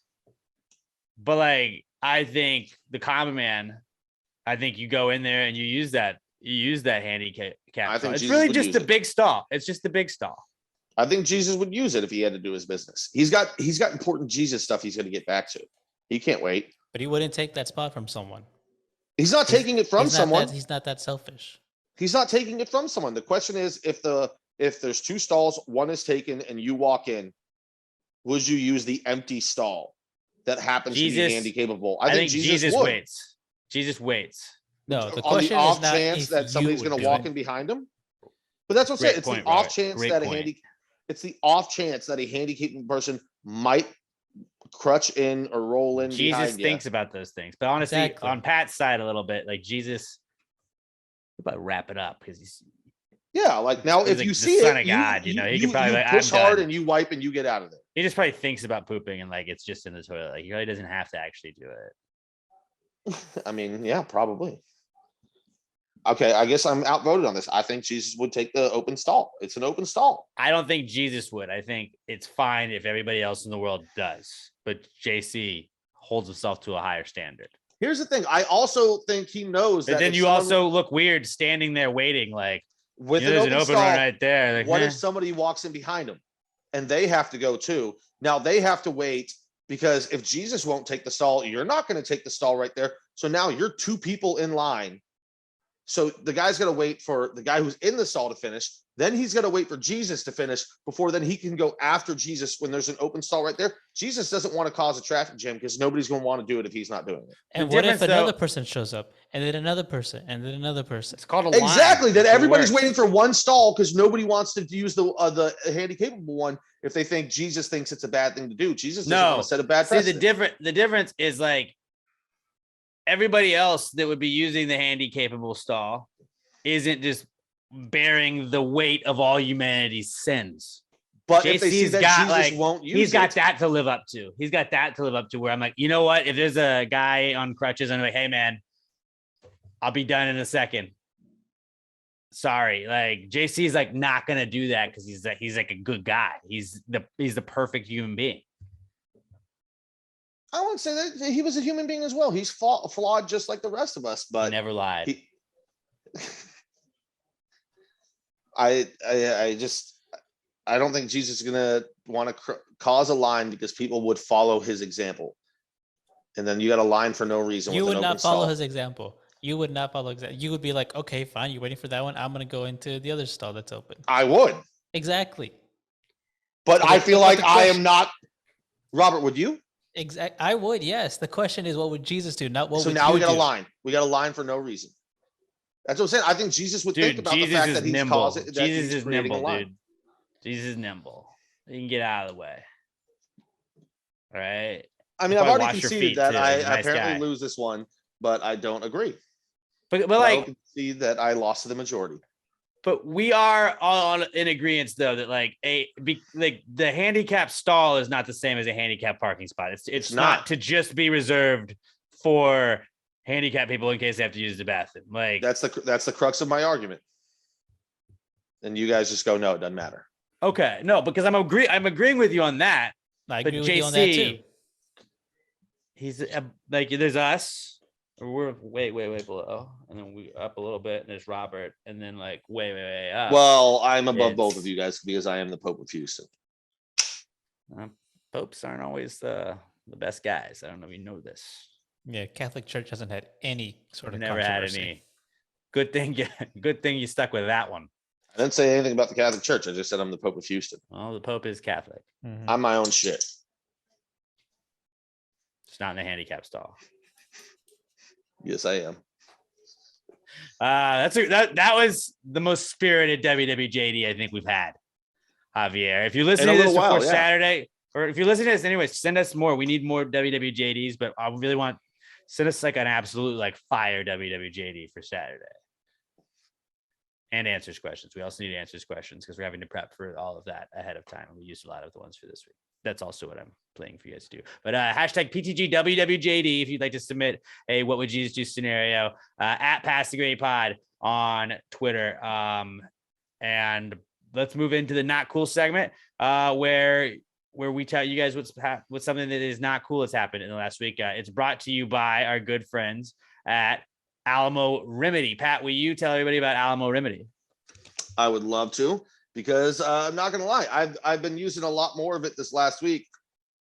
Because ever since the golf tournament last week, I've had this pain in my back left shoulder because my Uber out to Alex's house before we went out there, I had to ride a tiny little Yaris with my giant cooler next to me. So since I was doing that, I had to like have my arm up and like I was cranked just in this weird position, and I've had a pain in my back left shoulder blade every day when I wake up. Like when I woke up this morning, it sucked. I woke up this morning, I threw a little bit of the cucumber rubbing lotion. That's the word I'm looking for. Lotion, Robert.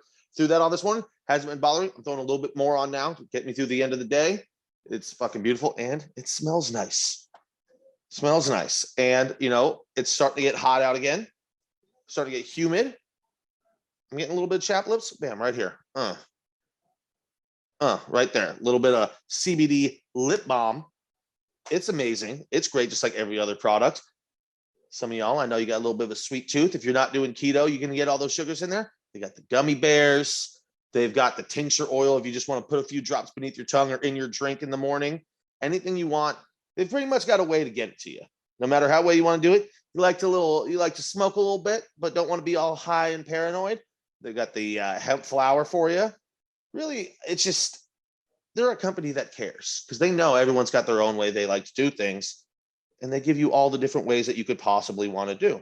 I myself, the lip balm that I have, it is just the, it's not a flavor. It's natural. But I know they've got lemon. I think they've got, where is it right now? I'm pulling it up. They've got a raspberry one, I want to say. Oh, Robert, I got spit. A little gross, sorry. Trying to will the Astros to a victory over here in the background. I think I'm about to buy some gummies because I haven't been doing keto in a while. I'm like, I need to know what these motherfuckers are about. Raspberry, yep, right there. They got the gummies. What is this one? Peppermint. Oh, that peppermint one sounds fucking amazing. Vanilla, lemon, all of them. I mean, if you guys aren't using Alamo Remedy at this point, I don't know what the hell you're doing. There's no excuse because everybody has little aches and pains, especially if you're our age. Once you hit over 30, like I still don't really. I don't know how my body isn't in more pain than it is all the time. But like this shoulder's been bugging me all week. When I wake up, slap on a little bit of that lotion. It doesn't bother me anymore. It's like magic. I know Alex uses it after soccer. I don't know if you've been playing as much soccer lately, but I know you'll love to use it Maybe after a you little play. workout, after a little run. My ankles are a little Yeah. weird. They got the Yeah. capsules too. You take a Nice. little baby aspirin in the morning for your heart health. Take Love a little Almo Remedy with you. Love the stuff. Almo Remedy. Head over to alamoremedy.com and use our promo code PTG at checkout. You're gonna get 10% off your order at alamoremedy.com, the official sponsor of the Not Cool segment. Not cool, man. Dude, that's not cool. Not cool. Not cool. Dude, that's not cool, man. Dude, that's not cool. Not cool. Not cool. Dude, that's not cool. Not cool. Not cool. I'll go first since I didn't really have a good one. My not cool is something I've talked about previously, but it's I started watching a show with Emma on Friday called The Girl from Plainville about her name is Michelle Carter. She was the girl that like texted the guy to kill himself. To get back in the car and do this, and they did a whole Hulu series on that. And so I was like, you know what? Like, what? This is one season. Okay, cool. Like, we can burn through this in like the weekend. Let's do that. And we watched like 4 or 5 episodes, and then it was like next episode available. Like, I guess it came out yesterday, but it was like Tuesday the 12th, and I was like, fuck. Because yeah, do you want to do another one? Okay. Wait, there's not enough. And it was just like it does, it's different. Like if you know that there's like 6 episodes and there's an 8-episode season, you're like, okay, well, I know I'm still gonna have 2 weeks. I wouldn't have started the show if I knew that I was gonna have to wait, because it's like I'm gonna probably just binge the remaining episodes when they're all over now, because I don't want to do this as like a weekly show. So like that just sucks when you like realize it after you've already like, I've gone far enough where I'm like, but I'm hooked. I just give me the new episode now. Yeah, fuck you, Mandalorian. This is all the Mandalorian's fault. It's all the Well, Mandalorian's no, I'm fault. okay with that because They that's started a it. great anticipated show. I'm okay with that. I just want to binge everything. That's all I want. And it's not cool. So yeah, very minor, not cool. Pat, what was your not cool? Along those lines, the way South Park does their seasons is they'll do like 6 episodes and then they take a break, and they haven't announced when more are coming. And I want more South Park. I've been dealing with this for like 3 weeks now.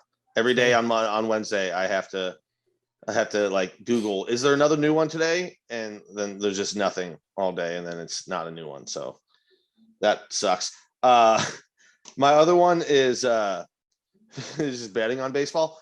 I'm the first game of the year, I bet over 1.5 bases on like 4 players on the Astros, and it all hit. So I've been doing it every game since, and none of them are hitting anymore. But also, that's not my fault. So I can't remember what game it was. I want to say it was the second game of the year, and Jose Altuve was like 0 for 3 in his last at bat. He walked and then stole second. So I was like, cool, that's a hit. End of the night, it shows it as a loss. So I emailed the company. I was like, hey, this was incorrectly ruled. Like, he had 2 bases. He walked and then he stole. That's 2 bases. And they emailed me back and were like, we checked and it's been settled correctly. I go, well, what do you mean it's been settled correctly? Like, he had 2 bases. The bet, all it says is over 1.5 bases. That's what happened. And then they got back to me and they were like, yeah, we checked and it's been settled correctly. And I was like, what do you mean? Like, is this like, can you please clarify what it's this our money bet now? entails? It's our money now. I was like, can you please like elaborate on what this bet entails? Like, does 1.5 bases only apply to balls that are actually batted? So it has to be like a single and another single, or a double, or so on. And like, I got the automated. This was on Sunday. The last time I emailed them in the same day, like I said, it started on Friday, and on Sunday I got an automated, like every time you send one, you get back an automated message that says, just so you know, we're looking at it. This is an automated message. Don't reply. We'll get back to you. I still have not got a reply on what the official rules of 1.5 bases means. So I emailed them again today, and I got the automated message back again, and I still haven't fucking gotten. I'm like, just tell me, like, what does the bet mean? Money back. You're not getting that money back. No, I don't. I just want to know what it means. Like, a walk doesn't count as a base. I don't understand. Like, or if you get a hit and then somebody, or you walk and then somebody gets a hit and you move to third, those bases don't count. I just want to know what it entails so I know what I'm betting on. And they're super vague about it and will not fucking clarify it to me. And I'm super like, actually, no, they have not even given me back the automated message yet on it. So I would you're not getting that money assume that that's 2 bases. That is. that's what I assume too, Robert. But then also that on Saturday, same thing happened. I bet on Bryce Harper and Kyle Schwarber. They both got to second base in the game at some point or another. Both those came back as a loss. So I'm like, dude, what the fuck is happening? I need to, because I even told them, I was like, is that the case? Because if so, your wording is extremely like, what's the word I'm looking for? Misleading. Yeah, misleading. That's why I said it. I go, the wording of it is very misleading. Can you please just clarify? No response. No response at all. It's very frustrating. I mean, they should look at my account and be like, I mean, he's never withdrawn. He's only ever lost money with us. Just give him this one. Just give it to him. He's going to keep giving us money. It's got to be our money eventually. They might know that. And they're like, well, we'll just hang on to it. It's ours faster now. I just want clarification. That's all I want. I want to know what the bet is. Because all it says is total bases, and the bases were totaled. And I got nothing from it. Solid, not cool. Sounds like he's dealing with car insurance. Dude, like anybody who's a gambler is probably sitting there going, yeah, Pat, that's fucking bullshit. And people that are like, I don't really know what that means. What it means is, I'm basically dealing with an insurance company who's like, no, fuck you. Well, if it We don't makes care you about feel any you. better, it makes you feel any better. I'm pretty sure Robert has a way worse not cool than you. Oh, sorry. I forgot my other one is Alex gave me a bet before the podcast started, and it was you're a mush. I've been. I am the mush. I am the mush. But Alex texted me about 2:00 and goes, hey, before the podcast starts, do you want to jump on this bet with me? It's the Giants Padres games. No runs to be scored in the first inning. Nerfies. No run first inning. And he was like, literally the best bet ever. You watch one inning of a game and it's over. Yeah. I don't give a shit about And he was like, it'll be over that. before we even all jump on the Zoom together before we start the podcast. It was. And it was because the fucking Padres scored. Like in the top of the first guy got a double, then there was an out, and then there was another double. I was 4-0. I was 4-0 going into today. I thought maybe I'd share the wealth with my buddy Pat. Sometimes it's fun to like watch a bet together, and then didn't work. Betting together is always fun, but no. So I want to try and bet a Nerfy a day. It's my favorite thing ever. Just give me 6 outs. Just give me 6 outs with no runs, and I'm fucking out. I did that the other day, and I was just like, I was playing Fortnite, and then I was just watching one inning of a game, and I turned it off, and I was like, I don't give a fuck about the outcome of this game. I do not care about the Reds and the Guardians. I do not care at all. I'm down with that. We should each pick a Nerfy a day and then post it. Like, I'll just text me to remind me. I'll send you mine. You post them both from Gravy Gambles. At Gravy Gambles on Twitter. Robert, what you have any not cools this week? Take it away, Bobby. Yeah. So if you guys want to listen to the full story, I'm going to short it down for this podcast. But listen to the full story. We talked about it on this week's A Recent Study Suggests, which you can listen to anywhere you listen to podcasts. Like an hour of Robert where you just like, oh no. Yes, no. We did 45 minutes of it. Normally we talk about a study. This time we just did 45 minutes of me talking about like the worst 24 hours of my life. Basically, it's just I have to work a wedding on Friday at a specific time from 2 to 4, and it's about 45 minutes away. So I want to leave my house by 1. In the morning, I decide, I'm going to go get breakfast tacos. As I'm picking them up, my car starts like shaking violently. And like, I have no idea what's happening. All of the dash lights are flashing. I'm like, I'm going to die getting tacos. I managed to make it back home, even though like all the lights decided I'm going to be red. I'm going to be red while this car is shaking violently. He has no idea if he can control it. I'm just going to do all red lights. I'm like, okay, I have to get another car to drive to the wedding. So I pick up Sam's mom's car. And there was a whole thing there where she wasn't at home when I went to go pick it up. I Ubered there, and she wasn't there. I'm like, I need this car now. You're not here. You be here. Thank you for letting me use it, but you're not here. And then I finally get it. And as I'm driving back, I'm on the freeway. The tire of that car pops. Oh. And I'm like, no, this cannot be happening to me. I cannot be having this day. So I get off the freeway because I'm thinking I've never changed a tire by myself before. I was gonna ask. Like I know the basic steps, but I've never done it myself. Like I'm not gonna pull over on the side of the freeway because no one's gonna stop and help me. They're like, it'll be too much pressure. I'm like, I get off into this Kroger parking lot, right there, the Bunker Hill area, that Kroger over there. I think you know what I'm talking about, Pat. Yeah. And it was like the busiest. It was everyone was. Oh, at that parking Kroger. lot is always full. Yeah, like that right by like the TJ Maxx and stuff. Yeah. It was completely full. I had to drive around looking for a spot while like I have a pop tire and like dun, dun, dun, dun, dun, dun, and I'm hearing that noise and I'm like, I cannot drive more on this because I don't want to damage the rim either. Right. Mhm. And I managed to find one at the very front of the Kroger in a handicap spot. I'm like, oh, this is actually good because there's enough room on the sides for me to. So you'll take a handicap spot, but not a handicap stall. Okay. Okay. Yeah, there's enough room for me to actually like work on this. And I'm also looking for someone to help me. Like, hey, does anyone know how to do this? Some guy doesn't even say anything. He shakes his head and walks away. I'm like, okay, whatever. I guess I'm doing this. I'm on my own. Like you explain the thing, you just Yeah. Bro, I was what time of day was this? This was around. So I said I wanted to leave my house at 1 for this wedding. This was at 1. Bro, I was literally 2 minutes away. You could have called me. I could have. That's a good point. But no, I didn't. I could have been there in 2 minutes. I would have let you borrow my car. Yeah, I did think about like who do I know who will let me use their car, and it was just really Hit stressful. your boys up. Just hit your boys up next time.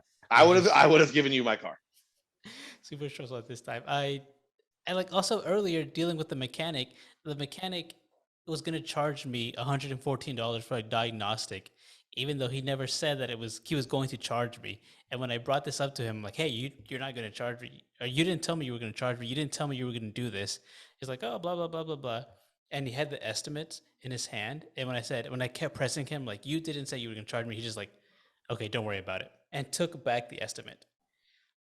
I'm like, you're a better man than me. I would have just been like, fuck, I guess I'm paying this because I'm a pussy. Yeah.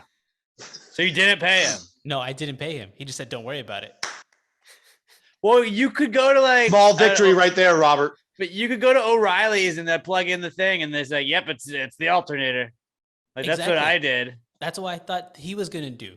Because like that part is free, but then like the result didn't say anything. So he's like, I'm gonna take the time to actually look at the car and see what's when wrong. he could have called you like, hey, it's gonna cost you $114, but like I can check it out. Yeah. Right. Okay. So yeah, I think you're right in that. Yeah. And at first I thought he said $14. So I'm like, oh, that sucks. He said he didn't tell me that, but it's $14. And I'm like, how much was it again? He's like, $114. I'm like, no. I'm about to fix a fucking car. I'm not gonna just give you $114 to look at it. Yeah.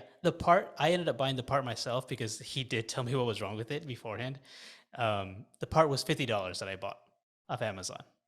And he was gonna charge me. What was it? Ignition coil.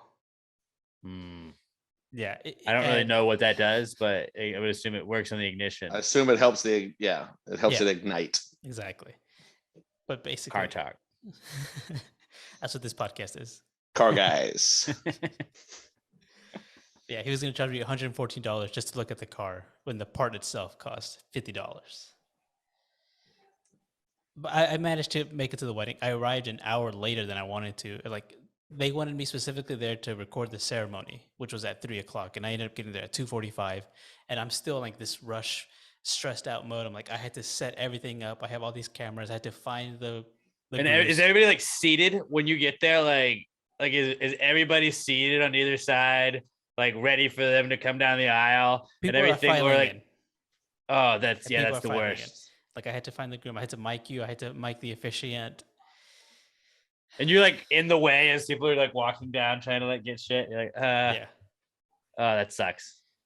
It was not a good time. And also we had leaks that we were dealing with that day. So we had plumbers over while Sam and I are both in meetings and having to deal with that. And the leaks were such a small problem because they got fixed while I wasn't here. So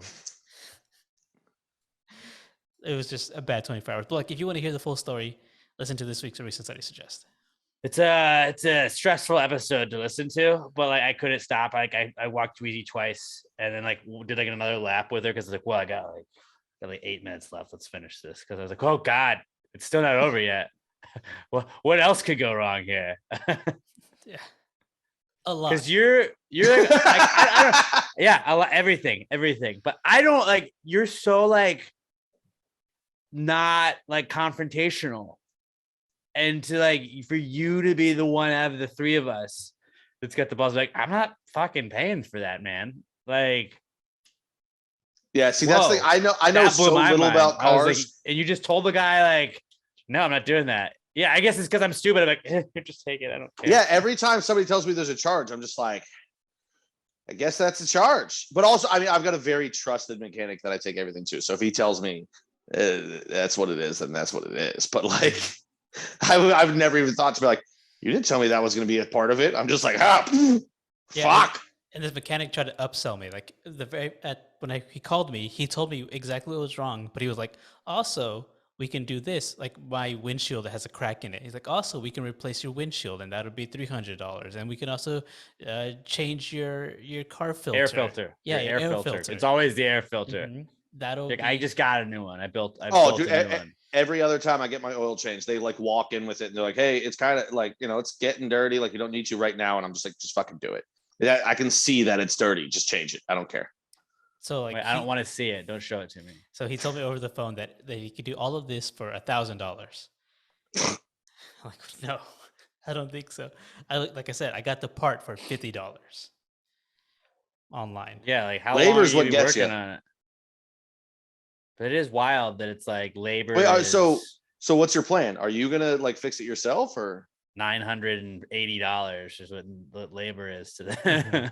Yeah, it's fixed now. I had my mom's boyfriend help me. I was gonna say, like, you everybody knows somebody that knows something about cars. You're like, dude, I've got the part. Can you help me out? And they'll be like, yeah. Literally, the help me is take off a screw. But you would not have known how to do that. You just gotta take off a screw and unplug the thing, and then put the new one in, and then rescrew it. Oh, so they were definitely That's gonna some fuck you on bullshit. labor, That's some like, bullshit. because that's the thing. Like, my mechanic, like when I have stuff to do, he'll be like, dude, so like it's a pretty intensive. We got to do all this. It's gonna take a couple hours of one guy working on it. I'm like, okay, yeah, that's labor. Like, I get that. When they're just like, yeah, labor is $600. They're like, why? I would never ask why. I'd be like, oh, so is it gonna take you all day? And they're like, no, it's a pretty quick fix. I'm like, so why is labor $600? We're kind of busy. It's like that's not my fault, man. Like, okay, I'll get it here first thing in the morning. It'll be the first thing you touch in the morning. Robert, I'm sorry. Yeah. That fucking sucks. Yeah, you win the not cool game this week Oh yeah, like you beat and next week and an the week after emergency that. vehicle being blocked. That's how bad your not cool was. That's That you not unequivocally cool's- fucking win.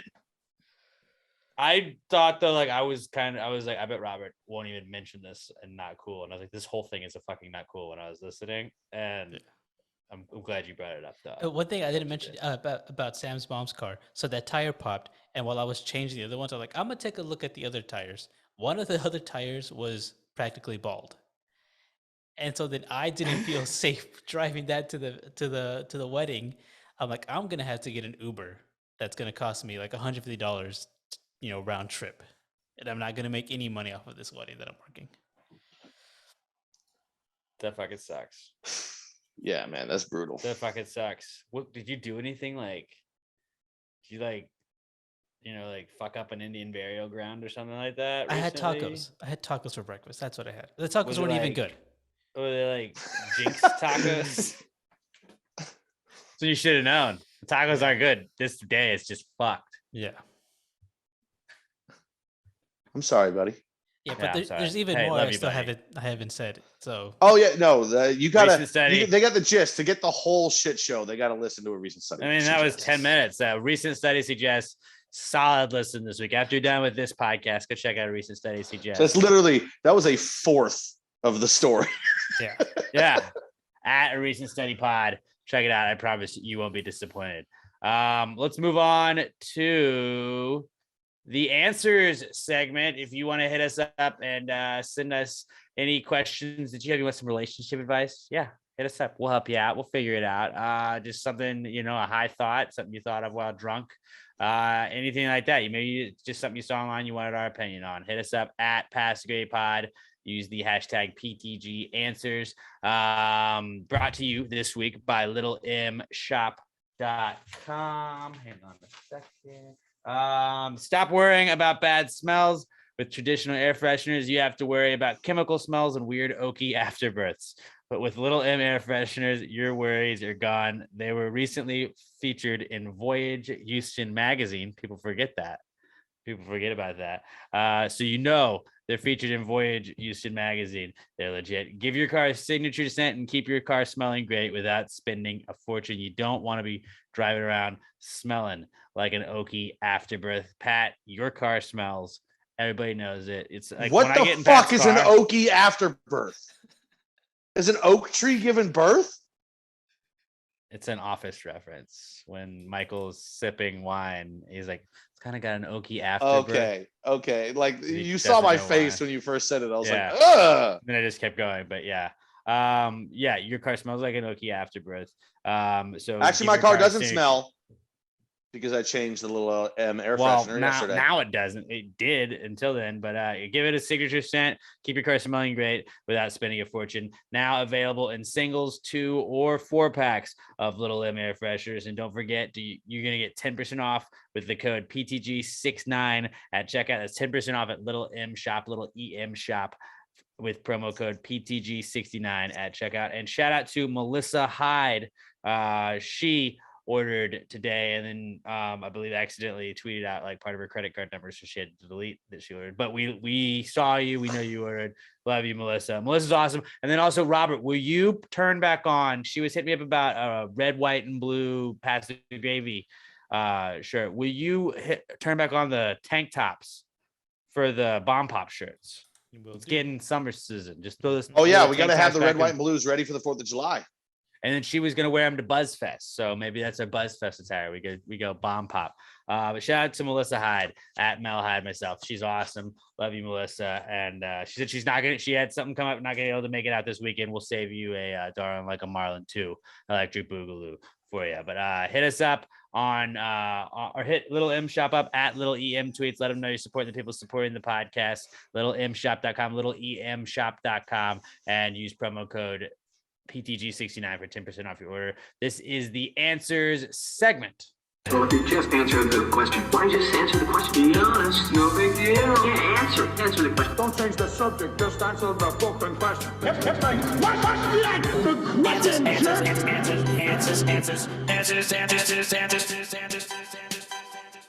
Any questions?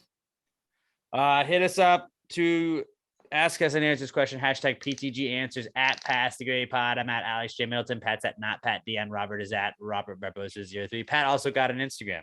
I did. Go follow Pat on Instagram at. If Not I haven't Pat followed DN. you guys back yet, I'm sorry. I still don't know what the fuck I'm doing. You kind of you posted stories yesterday. I did. I also put words on the story and it didn't show up.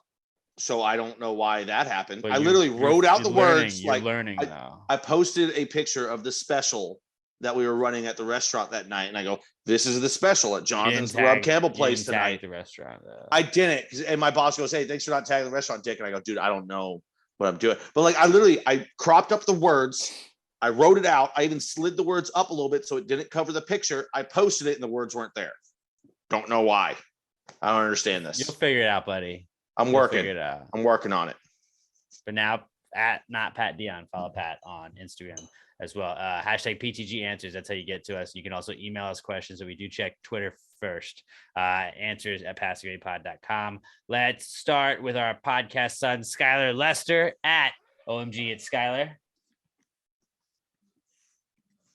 Skylar says, since Wally knew how to repair himself, chances are he knows how to repair all the Wally corpses that are scattered across the wasteland. Why doesn't he?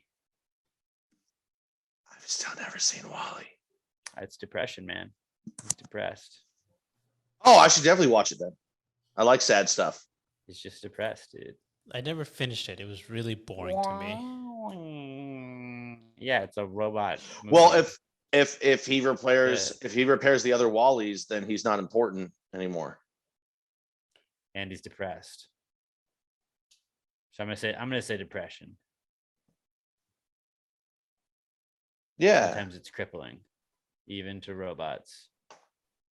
He's working on Even other more. stuff before. He had, I'm going to assume without having seen the movie, he had more pressing matters at hand at the moment that he was working on repairing stuff around him before he started going around the universe, looking specifically for other Wallies. Maybe like all of us, Wally felt like he couldn't repair others until he repaired himself. Yeah, he was self-care. That's why. Self-care. Exactly. Pastor Gavy, we give you the deep answers you want sometimes. Yeah. We keeps it real, dogs. Deep conversations in the shallow end. That's really what this is. Fernando Ramon at Only Big Fern on Twitter says, when a ghost flies through you, does that mean that you had sex? Or how do you have sex with a ghost? No, if they fly through you, it means you were like literally if they fly right through you, you were possessed for a quick second. If you want to see how to have sex with a ghost, go watch Scary Movie 2. Because she bangs that poltergeist. They be fucking. That's how you fuck a ghost. Yeah, you literally fuck it. Or have it fuck you. What was your favorite moment of Scary Movie 2, Albert? The Scream guy. Nope, that was the first one. Scary Movie 2 was a poltergeist. Oh, just said that. Okay, the ghost guy. That she fucks. That guy. Uh-huh. So what was yours? What was yours, Alex? I haven't seen Scary Movie 2. I would say mine is a tie between the possessed giant weed plant that rolls Shorty up into his bed sheet and smokes him, or Take My Strong Hand. Those are the two best parts. Is it the mashed potato guy? Yeah. Okay, I didn't realize that was Scary Movie 2. So that's he's trying to serve everybody, and they're like, "Wait, what?" And he's stirring the mashed potato. Yeah, David Cross is in a wheelchair, and that guy's got a deformed little hand, and they go back and forth at each other, like saying, "Give yourself a round of applause." And he's like, "I'll be the bigger man," and walk away. It's a great movie. Go watch it. It's really good. Good question, Fernando. Let's move on to Danielle Weston at Danny_Weston on Twitter. She says, why is womb pronounced womb and tomb is pronounced tomb, but bomb is pronounced bomb? Because English is the dumbest written language on the planet. You gotta blame those on the Brits. Blame that one on the Brits. Yeah. Like the slang and everything that goes into English and all the fucking different words of this is how things are pronounced, except when they're not that way. English makes no fucking sense. It really doesn't. Sometimes we spell colors with an OU because we're weird.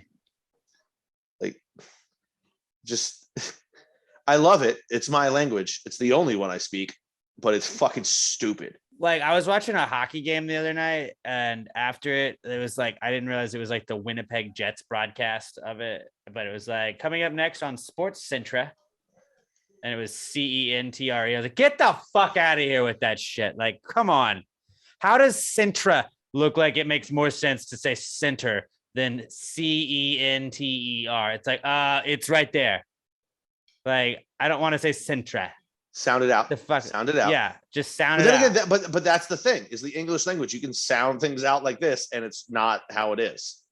It's the dumbest fucking I would say language. Because the Brits fucked it all up. That's why those words are pronounced differently, Daniel. I before E, except after C, except for the times that doesn't apply.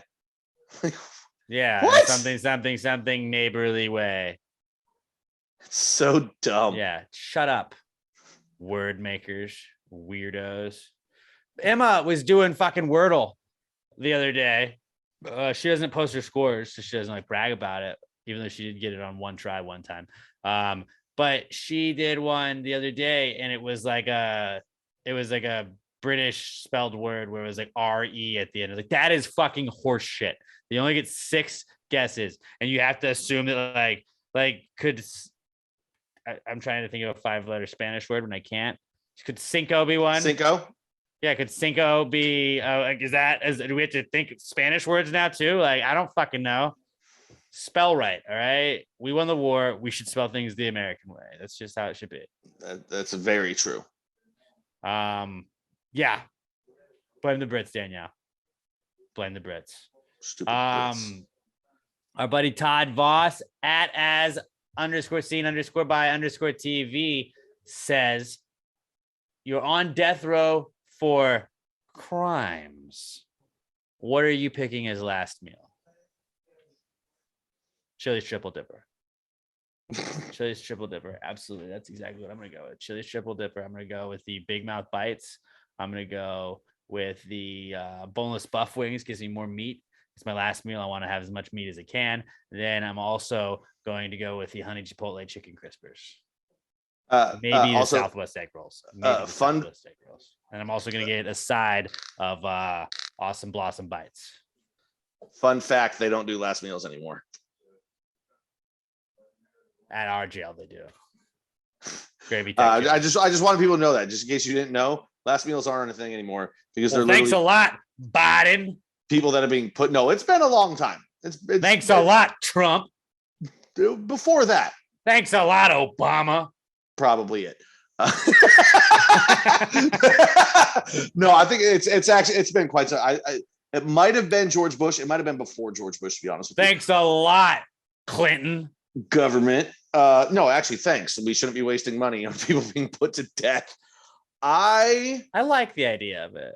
I think I would probably go a nice big fat ribeye with lobster and like 36 Southern Star beers. And or a hibachi chef. And a bottle of really nice bourbon. Or just any bourbon. It doesn't have to be nice. I'm about to die. I just want to include alcohol in that, but it's. I mean, I'm sorry. Maybe is liquid not part of a meal? Or you can ask. You can have a steak with a nice glass of wine. It doesn't hurt to ask. Yeah, I'm probably gonna go steak and lobster for mine. Robert, what about you? You know, honestly, I don't think I do anything fancy. Maybe like a Of course you wouldn't. You know, like a ham sandwich or a chicken sandwich. Pizza. You know what I would do? Robert would order a pizza and I would make them bring him a fucking BLT from Kenny and Ziggy's just so he couldn't Robert eat it. would get like a cheese pizza. That'd be what he would go out with. Just a cheese pizza. No, Robert would request whatever was in the cafeteria that day. Hey, I really liked the eggs they made this morning. Can you give me some more of those? What? We're out. Okay, what about a fruit cup? Just a pudding. Can I get a pudding? Robert would have like a personal pan cheese pizza and a glass of milk. Like that would be Robert's. What would Robert have done to get a death sentence? I mean, like tax fraud. Oh, you can't get that. Like there's got to be another death involved. No, so like Robert wouldn't be the one killing him, but Robert. IRS. Here's what it would have to be. Robert would have to be involved in some sort of robbery where they needed an audio-visual guy to do something as part of it. Because if you were involved in a felony that leads to a death, you are also charged with the full felony. Normally that person doesn't get the death sentence. But like I'm going to say Robert is involved with a robbery where somebody dies and Robert also gets pinned with it too. And are we also allowed to call it a robbery or a bobbery? Oh, he was definitely involved in the bobbery. Armed or assault and bobbery. Yep. And then the guy died. And murder. Either that or a Dodgers fan just said one too many things about Altuve and Robert just ripped his fucking head off. No, I was thinking maybe it was a mechanic who was like, I am still making you pay for that diagnostic test. And Robert you know what it is? Nope, tie a Ryan to the head. One day we've answered our last question and then just kept going for like 4 more hours and didn't end the podcast. And Robert drove over and killed both of us. Like I see you getting murdered. I'm like, oh, this seems bad. Pat. And by the time I realize what happened, he's here. It's the next time we all do it together and we just keep going. And Robert finally has had enough and he just bashes That's me. Why we're doing it. That's why we're doing it remotely still. I'm actually a little scared for Saturday. I'm not gonna lie. I'm jacked up. I'm really excited. I'm gonna make sure I eat this time. Everybody keep an eye on Robert so he can't murder us. Yeah, we're gonna have D's cooking and the fix. You're gonna have some fucking burrito tacos. My plan, So many I think, tacos. because you guys know I fucking like D's cooking. D's my guy. All right. I'm gonna go. Crawfish is messier, so I'm gonna do crawfish after. I'm gonna be watching some Kyle Garrett, watching a little bullet head while I'm eating my crawfish. I'm gonna go burrito tacos before, because that'll be perfect to me. You know what I'm I saying? think that's a good call. It's a good way to do it. A little base, and then I go ham on some crawdads after. And then I'm gonna go ham on some rum ham the next day. Rum ham after that. Yeah. So okay, Robert's gonna go pizza.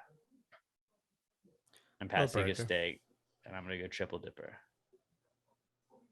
What Alright. if you hadn't had crawfish that weekend? If I'm in jail, I'm not gonna. The streak's dead. The streak's gone. Well, what if they expedited your death and you're like, okay, we arrested you on Tuesday, we're putting you to death on like Thursday. The streak has to die with me. So like me, the streak would be dead too. You don't want one more?